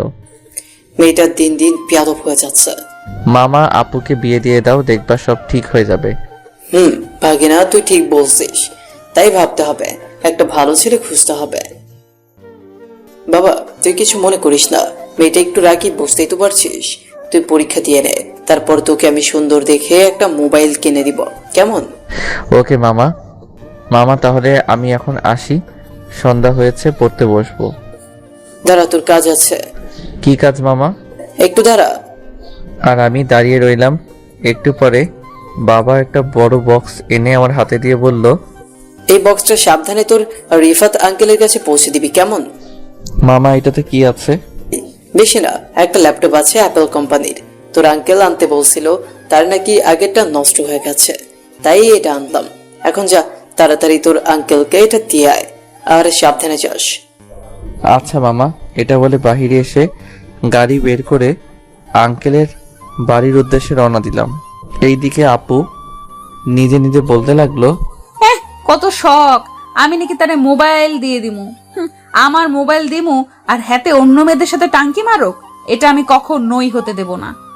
আহমদ শুধু আমার, নিজের ভালোবাসার মানুষকে নিজে আগলে রাখতে হয়, আর যদি আগলে রাখতে না পারি তাহলে কিসের ভালোবাসা? শুধু ফাইনাল পরীক্ষা পর্যন্ত অপেক্ষা করবো, তারপর আহমদকে নিজের করিয়ালামু। এইদিকে আমি প্রায় 1 ঘন্টা পর আঙ্কেল মানে প্রিন্সিপাল স্যারের বাসায় পৌঁছালাম। দরজার সামনে দাঁড়িয়ে কলিং বেল দিতেই ম্যাম এসে দরজা খুলে দিল। আমি ম্যামকে দেখে, আসসালামু আলাইকুম ম্যাম, কেমন আছেন? আসসালামু আলাইকুম। আহমদ, হঠাৎ আমাদের বাড়িতে, কি ব্যাপার? আরে তেমন কিছু না ম্যাম, স্যারের কে এই বক্সটা দিতে আসলাম আর কি, মামা পাঠিয়েছে। হো তাই, আসো ভিতরে আসো, বাহিরে কেন? আমি ম্যামের কথা মতো ভিতরে এসে সোফায় বসলাম। একটুকু বসো, আমি বাবাকে ডেকে দিচ্ছি। এটা বলে ম্যাম চলে গেল আর বসে থাকলাম। এইদিকে ম্যাম স্যারের রুমে গিয়ে, বাবা, বাবা, ও তোমার জামাই থুক্কু, তোমার ছাত্র আইছে। কে, আহমদ নাকি? বাবা, তাড়াতাড়ি যাও, আমি নাস্তা তৈরি করি। এটা বলে ম্যাম চলে গেল। আর এইদিকে স্যার ম্যামের কথা শুনে অবাক। যেই মেয়ে হাজার বললে রান্নাঘরে যায় না, সে তার ছাত্রের জন্য নাস্তা তৈরি করবে, ভাবা যায় এগুলো? এইসব ভাবতে ভাবতে স্যার নিচে আসতে লাগলো। এইদিকে আমি স্যারকে নিচে আসতে দেখে দাঁড়িয়ে, আসসালামু আলাইকুম স্যার। ওয়ালাইকুম আসসালাম। আরে বাবা, এখানে স্যার বলতে হবে না, আঙ্কেল বললেই হবে, কেমন? জি স্যার, থুক্কু আঙ্কেল। আচ্ছা, একরাম কেমন আছে? ম্যাম ভালো আছে। আচ্ছা দাও, একরাম কি দিস আমার জন্য? এই নিন স্যার। এটা বলে স্যারকে ব্যাগ খুলে বক্সটা দিলাম। আর স্যার বক্স খুলে দেখলো ল্যাপটপ। স্যার আমি তাহলে আসি এখন। এটা বলে উঠতে যাব, তখন পিছন থেকে ম্যাম নাস্তা আনতে আনতে বলে উঠলো, ওঠার কথা বলতেও তোমার খবর আসে। তোমার জন্য নাস্তা আনছি, এগুলো কে খাবে শুনি? আরে ম্যাম, এগুলো আনার কি দরকার? শুধু শুধু কষ্ট করলেন। এখন কষ্ট যখন করছি, তার ফল হিসাবে নাস্তাটা করো। বাবা, নাস্তাটা করো। তারপর সবার জোরাজোরিতে নাস্তা করলাম। ম্যাম আপনি তো ভালো চা বানাতে পারেন। ও মা, এটা বলতে ম্যাম লজ্জা পাইলো কেন বুঝলাম না। কি খালি ম্যাম ম্যাম বলো? এখন আমি তোমার ম্যাম না, সো ম্যাম ডাকবা না, কেমন? কোনো কিন্তু না, কলেজের বাইরে মিথিলাকে আপু বলে ডাকবা, কেমন? ঠিক আছে আঙ্কেল। এইদিকে ম্যাম তার বাবার এমন কথা শুনে মন খারাপ করে নিল। আঙ্কেল তাহলে আমি এখন আসি। কি আসি আসি করতেছ? আমাদের সাথে রাতের খাবার খেয়ে তারপর যাবা, কেমন? না না আপু, আরেকদিন, আজ অনেক দেরি হয়ে যাচ্ছে। এই দেখেন 8:30 বেজে গেছে। আর একদিন কেন, আজই করো। না স্যার, মামা অনেকদিন পর আইছে, মামার সাথে রাতে খাবার খেতে হবে। আজ আসি, আরেকদিন। এটা বলে আঙ্কেলদের বিদায় জানিয়ে চলে আসলাম বাহিরে। তারপর গাড়িতে উঠে গাড়ি চালানো শুরু করলাম। আমি স্যারদের বাসা থেকে বের হতেই, ছেলেটা কিন্তু খুব ভালো, এরকম একটা ছেলে যদি আমার হতো। তো ছেলে বানিয়ে নাও। মানে? আমি এত ঘুরিয়ে পেঁচিয়ে কথা বলতে পারি না। আমার আহমদকে পছন্দ, আর বড় ছোট অজুহাত দিবা না, বলে দিলাম। আরে এটা ভালো কথা, একরামকে বললে এক পায়ে দাঁড়িয়ে রাজি হবে, কিন্তু ছেলেটা ফাইনাল পরীক্ষা দিয়ে নিক, কেমন? ওকে আমার সুইট বাবা, তোমাকে অনেক ধন্যবাদ। এইদিকে আমি প্রায় 10টার দিকে বাড়ি পৌঁছালাম। বাড়িতে গিয়ে দেখি সবাই মাত্র খেতে বসছে।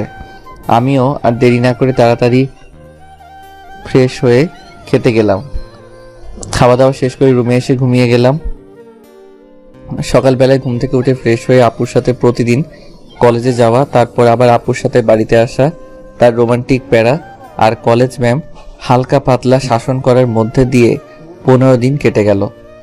আজকে আমাদের বিদায় দিয়ে ফেলবে, তাই সুন্দরভাবে পরিপাটি হয়ে কলেজে গেলাম। কলেজে এসে আড্ডার জায়গাতে গিয়ে দেখি রাফি আর শাহিন বসে আছে। কিরে শাহিন, মন খারাপ কেন? হালা কেন বুঝতে পারছিস না? কেন? আজকে তো বিদায়, আজকে পর তার মুটকি টুকু মাইকে দেখতে পাবে না, তাই মন খারাপ। আরে এতে মন খারাপ হবে কেন? শাহিন, সোজা গিয়ে বলে দে তুই মাহিকে ভালোবাসিস। যদি ফিরিয়ে দেয় থাক ভাই, আমি না হয় দূর থেকে ভালোবাসবো।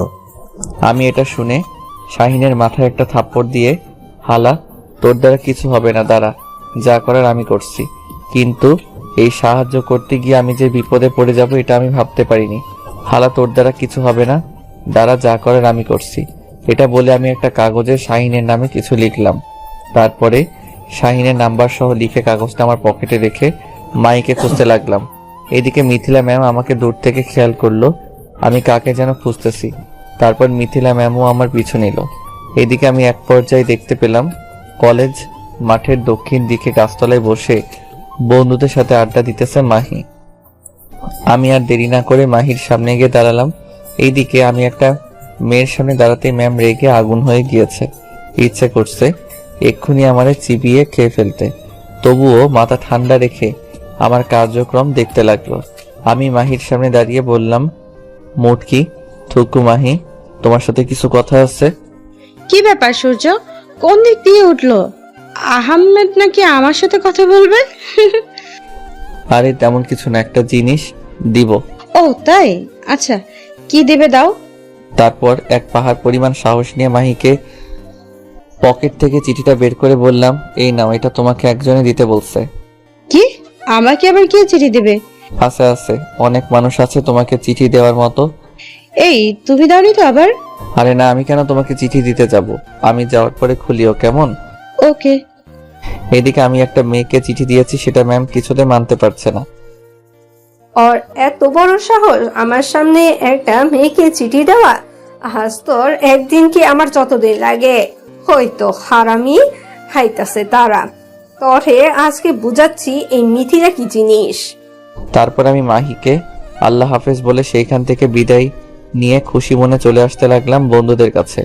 কিছু দূরে আসতেই সামনে থেকে মিথিলা ম্যাম ডাক দিল, এই আহম্মদ, আমার কেবিনে আসো তো, একটা জরুরি কাজ আছে। এটা বলে মিথিলা ম্যাম তার কেবিনে চলে গেল। এইদিকে আমি আর কিছু না ভেবে শাহিনের কাছে গিয়ে, মামা, অনুষ্ঠানের পরে কিন্তু ট্রিট চাই। কেন রে? সেটা একটু পরে দেখতে পাবি। আচ্ছা আমি গেলাম। ম্যাম কিসের জন্য তার কেবিনে ডাকছে এটা বলে আমি সেইখান থেকে সোজা ম্যামের কেবিনের সামনে এসে দাঁড়ালাম। এইদিকে মিমি আপু আমার কলেজে আইছে আমাকে দেখে শুনে রাখার জন্য, কারণ আজ বিদায় অনুষ্ঠান। কোথায় থেকে কোন ডাইনি আবার আহমেদের দিকে চোখ দেয় তা তো বলা যায় না। মিমি আপু কলেজে এসে রাফিদের কাছে গিয়ে বলল, রাফি, আহমদ কোথায় রে? আপু, আহমদ তো এইমাত্র মিথিলা ম্যামের কেবিনে গেল। কি? কেন গিয়েছে? জানি না আপু, তবে আহমদ বলে গেছে ম্যাম নাকি তাকে তার কেবিনে ডাকছে, এটা বলে চলে গেল। আর তোরা যেতে দিলি? এই তোদের মিথিলা ম্যামের কেবিন কোন দিকে রে? এই তো আগে বাংলা স্যারের যে কেবিনে থাকতো সেটাতে। ও আচ্ছা, তোরা থাক, আমি গেলাম। এটা বলে মিমি আপু রাগে গজগজ করতে করতে মিথিলা ম্যামের কেবিনে দিকে আসতে লাগলো। এইদিকে আমি ম্যামের কেবিনের সামনে দাঁড়িয়ে বললাম, ম্যাম আসতে পারি? আসো, ভিতরে আসো। তারপর আমি ভিতরে ঢুকতেই ম্যামকে দেখে অবাক হয়ে গেলাম, কারণ ম্যামের চোখে মুখে রাগী ভাব। ম্যাম তার চেয়ার থেকে উঠে হঠাৎ করে আমার শার্টে কলার ধরে দেওয়ালের সাথে চেপে ধরল। ম্যাম, এটা আপনি কি করছেন? ছাড়ুন আমাকে, কেউ দেখে ফেললে অনেক বিপদ হবে। চুপ, একদম চুপ। বিপদ হলে আমি দেখবো। কলেজে আসিস কি জন্য? পড়ালেখা করার জন্য নাকি মেয়েদের সাথে ট্যাঙ্কি মারতে? ম্যাম, আপনি এভাবে কথা বলছেন কেন? আর আমার কলার ছাড়েন বলছি। কলার তো আমি ছাড়বো না, তুই কি করতে পারিস আমি দেখবো। আর তোর থেকে কি আমি কথা বলা শিখতে হবে নাকি? তুই মেয়েটার কি দিয়েছিস ওই কাগজে? সেটা আপনাকে বলবো কেন? আমাকে বলবি না মানে? তুই আমার সামনে মেয়েদের সাথে হেসে হেসে কথা বলবি, আবার প্রেমও করবি? এটা আমি কি করে সহ্য করব বল? দেখ ভালোভাবে বলছি, কি ছিল ওই কাগজে? ম্যাম, আমি কার সাথে কথা বলবো না প্রেম করব সেটা আমার ব্যক্তিগত ব্যাপার। এতে আপনার কেন এত মাথা ব্যথা? আমার মাথা ব্যথা হবে না কারণ তুই আমার... ম্যাম, আর কিছু বলতে পারিনি। তার আগে কোথায় থেকে মিমি আপু এসে ম্যামকে এক ধাক্কা দিয়ে আমার কাছ থেকে আলাদা করে নিল। এই, আপনাকে রুমে আসতে কে অনুমতি দিয়েছে? রাখ তোর অনুমতি। তুই এখানে আহমদের সাথে এটা কি করছিলি? আমার কেবিনে আমার জিনিস, আমি যেটা ইচ্ছে সেটা করব, তাতে তোর কি? এইদিকে আমি কিছু বলার সাহস পাচ্ছি না। কিছু বলতে গেলে পরে বিপদ আমার উপর দিয়ে যাবে। মিমি আপু ম্যামের কথা শুনে রেগে মেগে মিথিলা ম্যামের গালে থাপ্পড় একটা দিয়ে বলল, ওই তোর জিনিস মানে কি? আর একবার যদি আহমদকে তোর বলে দাবি করিস তাহলে তোর জিভ টেনে ছিঁড়ে ফেলবো। আহমদ শুধু আমার, বুঝলি? এইবার ম্যাম এটা শুনে আপুর গালে থাপ্পড় দিয়ে, এই আহমদ শুধু আমার, আহমদকে আমি ভালোবাসি। আমার কাছ থেকে কেউ আহমদকে কেড়ে নিতে চাইলে আর কি হাল করব সেটা আমি নিজেও জানি না। তোকে আমি কি যে করি! এটা বলে হুট করে মিমি আপু মিথিলা ম্যামের চুল ধরে টানতে লাগলো আর বলতে লাগলো, তোর এত বড় সাহস, আমার কাছ থেকে আমার কলিজারে কেড়ে নিতে চাস? তোর এত বড় কলিজা হয়ে গেল? আহ লাগছে। এই কুত্তি, আমার চুল ছাড় বলছি, না হলে ভালো হবে না। ছাড়বো না, তুই কি করতে পারিস দেখা যাবে। এটা বলে আরো জোরে চুল টানতে লাগলো। এইবার ম্যামও আর না পেরে মিমি আপুর চুল টানতে লাগলো। এইদিকে আমি এটা দেখে হাসমো নাকি কান্না করব বুঝতে পারছি না। আবার এইদিকে যদি এটা কেউ দেখে ফেলে তাহলে মান সম্মান সব শেষ। তাই আমি আর দেরি না করে মিমি আপুর হাত পিছন থেকে ধরে অনেক কষ্ট করে ছাড়ালাম। কিন্তু এইবার ম্যাম চুল ছাড়তেছে না। তাই মিমি আপুর হাত আমার এক হাত দিয়ে চেপে ধরে আরেক হাত দিয়ে অনেক কষ্টে ম্যামের হাত থেকে মিমি আপুর চুল ছাড়ালাম। তারপর আমি মিমি আপুকে বেশ দূরে নিয়ে গেলাম। আমি এখনো মিমি আপুর চোখে মুখে রাগ স্পষ্ট দেখতে পাচ্ছি। কি করতেছো তোমরা দুইজন? এটা কলেজ, কোনো রাস্তা বা পার্ক না। ভাগ্য ভালো এখনো কেউ বুঝতে পারেনি। এইসব কি আমি শুরু করেছি? এটা তো ওই ডাইনি শুরু করেছে। ওই ডাইনি কাকে বলছিস তুই? ডাইনি তোর 14 গোষ্ঠী ডাইনি আইছে আমার ডাইনি বলতে। তোকে ডাইনি কইতাম না তো কি কমু? তুই আমার জানকে আমার কাছ থেকে কেড়ে নিতে চাইছিস। এটা তো শুধু ডাইনিরাই করে, তাই আমি তোকে 1000বার ডাইনি কমু। ডাইনি ডাইনি ডাইনি। তুই আবার আহমদকে জান ডাকছ? তোরে তো এবার মেরে ফেলবো।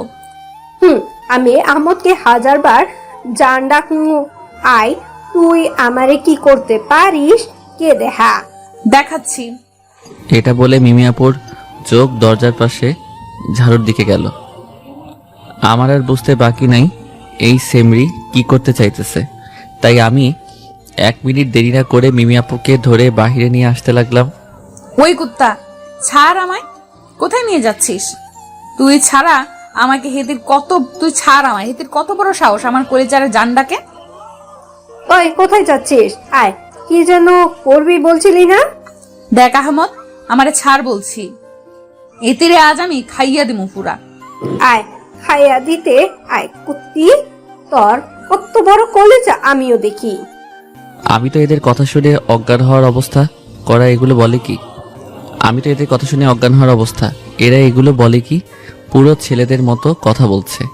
যাই হোক, অনেক কষ্টে আপুকে টানতে টানতে কলেজ মাঠে নিয়ে এসে একটা নিরিবিলি জায়গায় এনে আপুকে ছাড়লাম। আমি আপুকে ছাড়তে আপু সাথে সাথে আমার কলার ধরে ফেললো। আমার আর বুঝতে বাকি নাই, এইবার ঝড় আমার উপর দিয়ে যাবে। তুই আজ শেষ। তোকে একদিন মানা করছি না ওই মেয়ের আশেপাশে না যেতে? কিন্তু ওটা তো আমার ম্যাম, ম্যামেরও তো কথা শুনে হবে। এটা বলে মনে হয় আরো ভুল করে ফেলেছি। আপু আমার গালে একটা থাপ্পড় দিয়ে, কি বললি কুত্তা? এটা তোর ম্যাম, তাহলে রুমে নিয়ে গিয়ে কি করতেছিলি? আমি গালে হাত দিয়ে বললাম, আসলে আপু আমাকে আর বলতে না দিয়ে, চুপ, একদম চুপ। আমি তোর কোনো অজুহাত শুনবো না। আজ শুধু আমার কথা চলবে। আয় আমার সাথে। এটা বলে আপু আমার কলার আবার ধরে টানতে টানতে গাড়ির কাছে নিয়ে গেল। তারপর গাড়ির ভিতরে গিয়ে বসতে বলল, কিন্তু আমার রেজিস্ট্রেশন কার্ড। এটা বলতেই আপু আমার গালে ঠাস করে আবার থাপ্পড় দিয়ে বলল, তোর রেজিস্ট্রেশন কার্ডের গুষ্টি কিলাই, যেটা বলছিস সেটা কর, না হলে ভালো হবে না। আমি আর কি করবো, গালে হাত দিয়ে অসহায় বাচ্চার মতো গাড়ির ভিতরে গিয়ে বসলাম। তারপর আপু গাড়িতে ড্রাইভিং সিটে বসে গাড়ি চালাতে লাগলো। আপু কি করছো? অ্যাক্সিডেন্ট হবে তো, গাড়ি আস্তে চালাও না। তুই যদি তোর ওই মুখ দিয়ে আর একটা কথা বলিস তাহলে এক্ষুনি মুখটা সেলাই করে দিব। নিজের ভালো চাইলে চুপচাপ বসে থাক। আপুর এমন ধমক শুনে আমি চুপচাপ বসে থাকলাম আর মনে মনে আল্লাহকে ডাকতে লাগলাম, কারণ যেই গতিতে গাড়ি চালাচ্ছে আল্লাহ না করুক আমার কিন্তু ভয় লাগছে। এইদিকে মিথিলা ম্যামের পুরো মাথা হ্যাং হয়ে আছে। কি থেকে কি হলো সে এখনো বুঝতে পারছে না। পরে কান্না করতে করতে প্রিন্সিপাল স্যারের কাছে গেল। কি রে মা, কি হয়েছে? কান্না করছিস কেন? কি হয়েছে বল আমাকে। বাবা, আমি আহম্মদকে ছাড়া বাঁচবো না, তুমি আহম্মদকে আমার কাছে এনে দাও। আচ্ছা, আমি এনে দিব নে। আগে কি হয়েছে মা, সব খুলে বলতো। তারপর মিথিলা কান্না করতে করতে সব খুলে বলল। আরে তুই কোনো চিন্তা করিস না, আহমেদকে তোর কাছ থেকে কেউ আলাদা করতে পারবে না। তবে ওই মেয়েটা? সে বললেই হলো, ওর বাবার রাজি থাকতে হবে। দেখ, মেয়েটা হচ্ছে আহমেদের মামাতো বোন, আর আহমেদরা তার মামার বাড়ি থাকে, তাই একরাম কোনোদিন ওদের মেয়েকে আহমেদের সাথে বিয়ে দিবে না, বুঝলি? বুঝতে পারছি। তাহলে একটা হাসি দে মা। স্যারের কথা মিথিলা ম্যাম একটা হাসি দিল। যা, এখন ফ্রেশ হয়ে অনুষ্ঠানে অ্যাটেন্ড কর। ওকে বাবা, এই বলে ম্যাম চলে গেল। এইদিকে রাফি আর শাহিন বলতেছে, মামা আজকে আমাদের খবর আছে। রুমে কি হয়েছে তা জানি না, বাট এমন কিছু হয়েছে এটার জন্য আমার বন্ধুটার 12টা বাজবে। বেচারার জন্য অনেক কষ্ট হচ্ছে। সমস্যা নেই, এইবার থেকে তুইও প্রাতে থাকবি। মামা আমার মনে হচ্ছে কোনো মেয়ে আমাদের কথায় তাল মিলাচ্ছে। মনে হয় না সত্যি, একবার পিছনে ফিরে তাকা। রাফির কথা শুনে শাহিন পিছনে ঘুরতেই দেখতে পেল মাহি দাঁড়িয়ে আছে এবং রাগী মুডে। মাহি তুমি? এটা বলতেই মাহি শাহিনের কাছে এসে গালে একটা থাপ্পড় দিল। শাহিন গালে হাত দিয়ে অসহায় দৃষ্টিতে মাহির দিকে তাকিয়ে বলল, তোকে শুধু শুধু মারলি, 3টা কারণে মারছি। কি কি? তারপর মাহি বলতে লাগলো, তুই আমাকে ভালোবাসিস এটা নিজে বলতে পারিসনি ভয়ে? ভালোবাসার কিসের ভয়? মানলাম তুই ভয়ে ভালোবাসি কথা সামনাসামনি বলতে পারিসনি, কিন্তু নিজের হাতে চিঠিটা দিতে পারতি। তা না করে অন্যজনের হাতে চিঠিটা পাঠালি। হলো না, আমি বলবো না, তুই নিজে পুড়িয়ে আমাকে শোনা। এটা বলে চিঠিটা শাহিনের হাতে দিল মাহি। মাহিন চিঠিটা আস্তে আস্তে খুলল। শাহিন দেখতে পেল এটা একটা লাভ লেটার। কি কি? এটা তো লাভ লেটার, আমি কেন পড়বো? এটা পড়ে শোনা বলছি। মাহির ধমক খেয়ে শাহিন পড়তে লাগলো। প্রিয় মুটকি, তুক্ক মাহি, তোমাকে যেদিন কলেজের প্রথম দেখেছি সেদিন বুকের মাঝে ঠুস করে লাড্ডু পড়লো। সেই থেকে তোমাকে চোরের মতো করে লুকিয়ে লুকিয়ে দেখতাম। সেই দেখা দেখিতে কখন যে তোমাকে ভালোবেসে ফেলেছি তা আমি নিজেও জানি না। আমি তোমার জন্য সব করতে পারবো না, কিন্তু নিজের সর্বোচ্চ দিয়ে চেষ্টা করব। এখন যদি তুমি আমার ভালোবাসা গ্রহণ না করো তাইলে আমি নিজেকে শেষ করে দেবো, এটা বলবো ভাবছো? আরে দূর, আমি কেন তোমার জন্য মরতে যাব? যদি মরে যাই তাইলে তোমাকে ভালোবাসবে কে? এই এবার থাম। মাহির কথা মতো শাহিন থেমে গেল। এতটুকু পর্যন্ত ঠিক আছে, কিন্তু পরেরগুলো কি লিখছস তুই? মাহি শাহিনের মাথায় থাপ্পড় দিয়ে বলল, নিজে লিখছো আবার নিজেই ভুলে গেছো। পড়ো পরেরটুকু। কি লিখছি? তারপর আবার শাহিন বলল, প্রিয় মাহি, আমার এত ভালোবাসা দেখো, যদি তুমি আমাকে ভালো না বাসো তাহলে সমস্যা নাই, আমি তোমার বান্ধবীকে ভালোবাসবো। কারণ আমি আবার কারো কষ্ট সহ্য করতে পারি না, তো তাই না, মানে তোমাকে না পেলে তো আমার মন কষ্ট পাবে, তাই মনকে কষ্ট না দিতে তোমার বান্ধবীকে ভালোবাসবো। আমি আবার কারো কষ্ট সহ্য করতে পারি না। এখন তোমার ইচ্ছে, এটি তোমার দূর থেকে ভালোবাসা। হালা আহমদ, তুই আমার ভালো করলি নাকি খারাপ করলি, তোকে একবার সামনে পাই তারপর দেখামো। এটা পড়ে এইবার মাহি শাহিনের কলার ধরে বলতে লাগলো, ভুলেও যদি আমাকে ছাড়া অন্য কারো দিকে চোখ তুলে তাকাবি তো চোখ তুলে ফেলবো। তার মানে তুমি রাজি?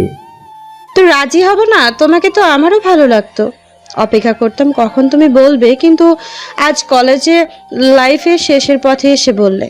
আর যদি তুমি না বলতে তাহলে আমি বলতাম। ইস, এমন যদি আগে জানতাম তাহলে আরো আগে বলে দিতাম। তুই জানবি কি করে? তুই তো একটা ভীতু। দোস্ত, তোরা কথা বল, আমি একটু আসি। আচ্ছা যা। এটা বলে রাফি কিছু দূরে গিয়ে বেচারা তাদের দিকে তাকিয়ে বলছে, হায়, সবারটা সবাই পেলে আর আমারটা কোথায় আছে? ওই আমার ভবিষ্যতের বউ, তুমি কোথায়? আমার কথা শুনতে কি পাও? এইদিকে আপু গাড়ি এমন জোরে চালিয়েছে যে 10 মিনিটের জায়গায় 5 মিনিটে বাড়িতে চলে আসলাম। তারপর আপু নিজে গাড়ি থেকে নেমে আমাকে নামিয়ে আমার হাত ধরে টানতে টানতে তার রুমের ভিতরে ঢুকিয়ে দরজা বন্ধ করে দিল। তারপর আমি এইদিকে আম্মু আর মামি বাসায় নেই, মনে হয় ছাদে গিয়ে আড্ডা দিচ্ছে। আজ আমি শেষ আপু, আমি কিছু জানি না, আমার কোনো দোষ নেই, বিশ্বাস করো আমি কিছু করিনি। ঠাস ঠাস করে থাপ্পড় দিয়ে মিমি আপু বলল, তুই যদি কিছু নাই বা করিস তাহলে ওই ডাইনি তোর কলার ধরে দেওয়ালের সাথে চেপে ধরলো কেন? ভাগ্যিস আমি গেছিলাম, না হলে তো অনেক বড় ক্ষতি হয়ে যেত আমার। বিশ্বাস করো আমি কিছু জানি না ম্যাম কেন আমার সাথে এমন করছে। তুই কেমনে জানবি? তোর কাছে তো মেয়েদের সাথে লুতুপুতু করতে ভালো লাগে, লুচ্চা কোথাকার। সেই দিন এত মারার পরেও আমার কথা অমান্য করছিস কেন, কুত্তা? আপু আমি তো তোমার সব কথা শুনি, তাহলে এমন করছো কেন? এটা বলতে আপু আমাকে আবার থাপ্পড় দিল। শালার কার মুখ দেখে ঘুম থেকে উঠছি কে জানে, শুধু থাপ্পড় খেতে আসি মনে মনে। এইদিকে আপু থাপ্পড় দিয়ে আমার কলার ধরে, কি তুই আমার কথা শুনলে ওই মেয়ের সাথে কথা বলতি না? তোকে আমি বলছি না মেয়েটার সাথে বেশি কথা বলবি না? কিন্তু ওটা তো আমার ম্যাম। কুত্তা, এখানে ম্যামকে নিয়ে পড়ে আছে, তোকে তো আমি একেবারে শেষ করে ফেলবো। এই বলে আবার আমার গালে থাপ্পড় প্লাস আমার মাথার চুল টানতে লাগলো। আহ আপু ছাড়ো, আমি ব্যথা পাচ্ছি। কুত্তা, ব্যথা পাওয়ার জন্যই তো তোর চুল ধরছি। তোরে এতবার বলার পরেও, বারবার শাসন করার পরেও আমার কথা তোর মাথায় ঢুকে না নাকি? এই বলদ আর ওই মেয়ের সাথে কথা বলবি? এই বলদ আর ওই মেয়ের সাথে কথা বলবি? বল, আর কোনো মেয়ের দিকে তাকাবি? না না, আর কখনো এমন করব না, প্লিজ আমাকে ছেড়ে দাও, আমি ডুবে যাব। আপু আমার চুল ছেড়ে দিয়ে বলল, আর যদি কোনো মেয়ের দিকে তাকাতে দেখি না, তাইলে এই বড্ড বড্ডা চোখ দুইটা আছে না, ওগুলো তুলে মার্বেল খেলবো। আমি আর ভুলে কোনো মেয়ের দিকে তাকাবো না, তারপরে এমন করিয়েন না। না, তোকে এইভাবে ছেড়ে দিলে না জানি কোথা থেকে কোন ডাইনি এসে তুলে নিয়ে যায়। তুই আজ থেকে বাড়ি থেকে বের হবি না, বলে দিলাম। আপু এমনটা করিও না, আমি তোমার সব কথা শুনবো, তারপরেও আমাকে বাড়ি বন্ধ করিও না। আপু আমার কথা শুনে আবার আমার কলার ধরে রাগী কণ্ঠে বলল, আমি এমনটাই করব, পড়ালেখা যা করবি তা ঘরে বসে করবি। কেন? বাহিরে গেলে কি হবে? বাহিরে গেলে তুই মেয়েদের সাথে কথা বলবি, আর এই কথা বলা আমার সহ্য হয় না। তাই তুই বাড়িতে থাকবি, পরীক্ষা দেওয়ার সময় আমি তোকে নিয়ে যাব আর নিয়ে আসব। এইবার আমি এক বালতি বুকে সাহস নিয়ে বললাম, তো মেয়েদের সাথে কথা বললে তোমার কি? আমি তো আর এই মেয়ের সাথে পালিয়ে যাচ্ছি না। কি? তোর এত সাহস আমার মুখের উপর কথা বলিস? মেয়ে নিয়ে পালিয়ে যাবার কথা বলিস?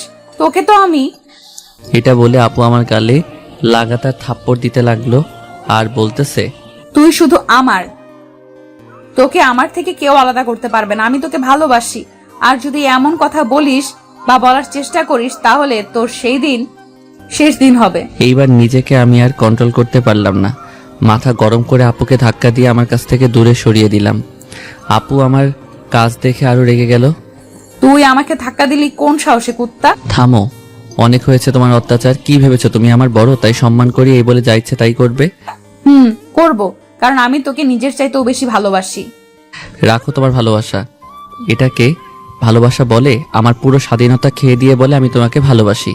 যদি এতই ভালোবাসেন তাইলে আমাকে আমার মতো চলতে দিতেন, কিন্তু তা না করে আমাকে নিজের মতো বন্ধ খাঁচায় বন্দি করে রাখতেছেন। জোর করে সব হলেও ভালোবাসা হয় না। আমি তো আপনাকে ভালোবাসি না, তারপরেও এমন করেন কেন? আর আমি আপনাকে শুধুমাত্র বড় বোনের নজরে দেখি, এর চেয়ে বেশি কিছু না। এগুলো বলে আপুর দিকে তাকাতেই দেখি আপুর চোখে পানি। আমি মনে মনে বললাম, মনে হয় কথাগুলো কাজে দিয়েছে। আহমদ, তোর এমন বাংলা সিনেমার ডায়লগ আগে কই ছিল? তারপর আর একটু ভাব নিয়ে দরজার সামনে থেকে সরেন, আমি আমার রুমে যাব। আর নেক্সট টাইম থেকে আমার সাথে এমন করবেন না। এটা বলে আমি আপুকে দরজার সামনে থেকে সরিয়ে দরজা খুলে বাইরে যাব। এমন সময় আমি আর বাইরে পা দিতে পারলাম না, কারণ হচ্ছে ডাইনিটা পিছন থেকে আমার শার্ট ধরে আছে। তাই আমি যখনই পিছন ঘুরে ছাড়েন বলতে যাব, তার আগে দামড়ি আমার শার্ট ধরে টান দিতেই আমি নিজেকে সামলাতে না পেরে ফ্লোরে পড়ে গেলাম। ওই ঢং বাদ দে, ফুফি নাই। আর তুই কি ভাবছিস তোর এইটুকু কথাতে আমি তোকে ছেড়ে দিব? তাইলে তুই ভুল। আচ্ছা, তোর এসএসসি পরীক্ষা ছিল তাই মানা করছিলাম, তখন তোর এসএসসি পরীক্ষা ছিল তাই মানা করছিলাম। এখন বড় হয়ে গেছ তাই নিজের জিনিস নিজে বুঝে নিতেছি। হয়তো রাগে কষ্টে চলে যাচ্ছে, তাই আমি আর বেশি কিছু চিন্তা না করে সেখানে চোখ বন্ধ করে হেলান দিয়ে বসে থাকলাম। এই মেয়ের এত শক্তি আসে কোথায় থেকে সেটা আজও আমার অজানা। যাই হোক, আজকের পর থেকে মনে হয় এই ডাইনির অত্যাচার সহ্য করতে হবে না। এইসব ভাবতেছি চোখ বন্ধ করে। তখন এইবার বল, বিয়ে করবি কিনা? আমি আপুর কণ্ঠ শুনে বললাম, আপু তুমি আবার আইছো? এটা বলে চোখ খুলে বলতে লাগলাম, আমি তোমাকে কতবার তুই তুই আমাকে কতবার কি বলবি বল, আমিও একটু শুনি। বলবো কিভাবে? গলার উপর ছুরি ধরে থাকলে? প্লিজ আপু, ছুরিটা নামাও। না বাবু, কিছুতেই আমি ছুরি নামাবো না। আগে বলো, তুমি আমাকে ভালোবাসো আর বিয়ে করতে চাও? আপু প্লিজ, পাগলামি করিও না, ছুরিটা নামাও। তোর আপু বলার গুষ্টি মারি। আরেকবার আপু বললে তোর আজকে জানাজা হবে। বল মিমি, আমি তোমাকে ভালোবাসি আর তোমাকে বিয়ে করতে চাই। আমি ভয়ে ভয়ে বলতে লাগলাম, মিমি আপু তোমাকে। ওই কুত্তা, দিমু কিন্তু। মিমি, আমি তোমাকে ভালোবাসি, তোমাকে বিয়ে করতে চাই। এক নিঃশ্বাসে তাড়াতাড়ি করে বলে দিলাম। আমি তোমাকে এত এত এত ভালোবাসি। আমার কপালে চুমু দিয়ে, এইবার তো ছুরিটা নামাও। ছুরি নামাবো, কিন্তু যদি কথার বর খেলাফ হয় সেই দিন তো শেষ দিন। কখনো কথার বরখিলাপ হবে না। তুমি ছুরি নামাও, একবার বাড়ি যেতে দাও, তারপর মামাকে বলবো তোমার বিয়ে দিতে। আমি আর পারছি না এই ডাইনির প্যারা সহ্য করতে। আরে নামাচ্ছি তো বাবু, এত উতলা হয়ে আছো কেন? তারপর আপু আমার গলা থেকে ছুরি নামিয়ে আমার হাত ধরে বলল, বাবু চলো ওই দিক থেকে ঘুরে আসি। এটা বলে আমাকে টানতে লাগলো, আর আমি অসহায় বাচ্চার মতো তার সাথে যেতে লাগলাম। এইভাবে আপুর সাথে সন্ধ্যা পর্যন্ত ঘোরাঘুরি করে বাসায় গেলাম। রাতে খাওয়া দাওয়া করে রুমে বসে ফোন টিপতেছি, এমন সময় মামা রুমে এসে বলল, আহমেদ কি করছিস? এই তো মামা ফোন টিপছি। তা তোর পরীক্ষা কেমন দিলে? এই তো আলহামদুলিল্লাহ ভালোভাবে দিছি মামা। গুড। আচ্ছা শোন, কাল তোর প্রচুর কাজ। কি কাজ মামা? কাল তোর মিমি আপুকে দেখতে আসবে বিকেলে। আমি মামার কথা শুনে চমকে উঠলাম। কি, কাল আপুকে দেখতে আসবে মানে? দেখতে আসবে। আমার এক বন্ধুর ছেলের সাথে মিমির বিয়ে ঠিক আগে থেকেই ঠিক আছে, কিন্তু তোর আপু জানে না, আর আজ দেখতে আসবে। মানে হচ্ছে বিয়ের 3 তারিখ পাকা করার জন্য আসবে। আমি মামার কথা শুনে খুশি হব নাকি বেজার হব কিছু বুঝতে পারছি না। ও শালি, এইবার বুঝবার ঠেলা। আমার গলায় ছুরি রাখা, তাই না? আবার রাতে তোর প্রিন্সিপাল স্যার আসবে ডিনার করতে। কেন? সেটা তখন জানতে পারবি। আর আমার অফিস কাল জরুরি মিটিং থাকায় সকালে থাকতে পারবো না, তবে বিকেলে থাকবো। আর এতে তোর কাজ বেশি, তাই তোকে কাল সকালে উঠে বাজার সত্তার যা লাগে তা করতে হবে। আর বাইরে যা যা কাজ আছে সব করবি তুই। কি পারবি না? কি পারবো না মানে? ওই তিমি থুক্কু মিমি আপুর বিয়ের তারিখ ঠিক হবে বলে কথা, আর আমি সব দেখাশোনা করব না? এটা কি করে হয় মামা? যে করি হোক আমি নিজের জীবন দিয়ে দিব, তারপরেও কোনো কমতি রাখবো না। গুড, এটা তোর থেকে আশা করছি। আর একটা কথা মনে রাখবি, মিমি যাতে এরা জানতে না পারে, তা না হলে সে বিয়েতে রাজি হবে না। কারণ মিমি এখনো পড়ালেখা করতে চায়। আর এই কথা তোর মামিও ও মাকেও বলে দিছি। আরে মামা তুমি চিন্তা করিও না, আপু কিছু জানবে না। আরে মামা, তোর মেয়েকে যদি এটা বলি তাহলে আমার মাথা আর খুঁজে পাবা না। আচ্ছা মামা, আপু যে পড়ালেখা করার জন্য বিয়ে করতে চাইছে না, কাল যদি শুনে তার বিয়ে ঠিক হয়ে গেছে, তখন তো বিয়ে ভেঙে যাবে। এইটা তোকে চিন্তা করতে হবে না, এটা আমি ম্যানেজ করে নিব। আচ্ছা বাবা, অনেক রাত হয়েছে, এবার ঘুমিয়ে পড়, আমি গেলাম। ওকে মামা, যাও। এটা বলে মামা চলে গেল, আর আমি তো মোবাইলে গান জ্বালিয়ে দিয়ে লুঙ্গি ড্যান্স দিতেছি। শালি আমার গলায় ছুরি ধরে আমাকে বিয়েতে রাজি করালো, তাই না? এইবার বুঝবার ঠেলা আপু। আহা, আপু বিয়ের পরে আমার জীবন একদম বিন্দাস। তখন বাবা, আমার জুনিয়র জামাইটা তো অনেক সুন্দর করে নাচতে পারে। দরজার পাশ থেকে এমন কথা শুনে নাচ বাদ দিয়ে দরজার দিকে তাকালাম। আমি তাকিয়ে দেখি মিমি আপু। আরে আরে, নাচ বাদ দিলে কেন? লুঙ্গি পরে নাচটা কিন্তু সেই হয়েছে। এই, তুমি বিয়ের পর থেকে আমার সামনে লুঙ্গি পরে থাকবা কেমন? মনে মনে বেচারি এই আশাটা আর পূরণ হলো না। তা কেন নাচতেছিলি? আমার নাচের কারণ জানতে পারলে হয় তুমি আমার 12টা বাজাতা। আমি বিছানার উপর থেকে নেমে বললাম, আমার রুম, আমি নাচবো, এটাতে তোমার কোনো সমস্যা হওয়ার কথা না। আর আপু আমার সামনে এসে বলল, আরে আমার কেন সমস্যা হবে? আমি তো তোর লুঙ্গি পরা নাচ দেখে তোমার উপর নতুন করে ক্রাশ খেলাম। হয়েছে তোমার ক্রাশ খাওয়া, এখন কেন আইছো সেটা বলো। আমি এটার জন্য আইছি। এটা বলে মিমি আপু এক টান দিয়ে আমার লুঙ্গি খুলে দিল। ভাগ্যিস ভিতরে হাফ প্যান্ট ছিল, তা না হলে এই লুচ্চামি আমার বউয়ের সম্পদ দেখে নিত। আমি আবার তাড়াতাড়ি করে লুঙ্গিটা পরে ফেললাম। এই ফাজিল মাইয়ার এটা কি করলেন? আর একটু হলে তো সব শেষ হয়ে যেত। ভাগ্যিস প্যান্ট ছিল। যা করছি বেশ করছি, কিন্তু যেটার জন্য করলাম সেটা তো দেখা হলো না। মাঝখানে ওই প্যান্টটা চলে আইলো। দেখছেননি কি লুচ্চামে? এই আপনার লজ্জা করে না আমার মতো একটা পিচ্চি ছেলের ইজ্জত নিয়ে টানাটানি করতে? এই লজ্জা কেন করবে শুনি? তুমি তো আমার হবু জামাই। হবু জামাইয়ের সামনে কিসের লজ্জা? চলো না আজ বাসরটা করে ফেলি। জানো কুত্তি, এটা কি বলেন? মাথা পুরো গেছে। আস্তাগফিরুল্লাহ, নাউজুবিল্লাহ। আপু আপনি এসব কি বলছেন? এই আপনি এখান থেকে জানতো, আমার কেমন জানি ভালো লাগছে না। এটা বলে আপুর হাত ধরে দরজার বাহিরে নিয়ে গেলাম। এই জানো, এইভাবে আমাকে রুম থেকে বের করে দিচ্ছ না? জাস্ট আর কয়দিন যাক, তারপর দেখমু কেমনে আমারে রুম থেকে বের করে দাও। তখনটা তখন দেখা যাবে। এখন যান গিয়ে ঘুমান। যাচ্ছি যাচ্ছি। আচ্ছা তুই ঘুমা, বেশি রাত জাগবি না কিন্তু। আচ্ছা, আমি এক্ষুনি ঘুমিয়ে পড়বো, আপনি জানতো। এই তো যাচ্ছি আমার লক্ষ্মী বেবিটা। এটা বলে আর আমার গালে একটা কিস দিয়ে আপু এক দৌড়ে চলে গেল। শয়তান, পেতনি, ডাইনি, লুচ্চা কোথাকার। আল্লাহ আমারে শখ করে 2টা সুন্দর গাল দিছে, আর উনি এতে এক নয়তো থাপ্পড় দিবে আর হয়তো চুম্মা দিবে। আমার মনে হয় এটা আমার গাল না, এটা কোনো সরকারি জিনিস। যাই হোক, এসব আজাইরা কথা বাদ দিয়ে দরজা বন্ধ করে ঘুমাতে গেলাম।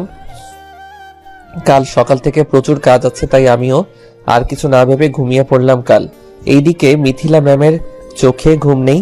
কখন সকাল হবে, কখন আমাদের বাড়ি আসবে, এগুলো চিন্তা করছে। ইস, আমার জুনিয়র ছাত্র জামাইটা মুখ দেখি না অনেক দিন হলো। কাল একেবারে মন ভরে দেখে নিবনি।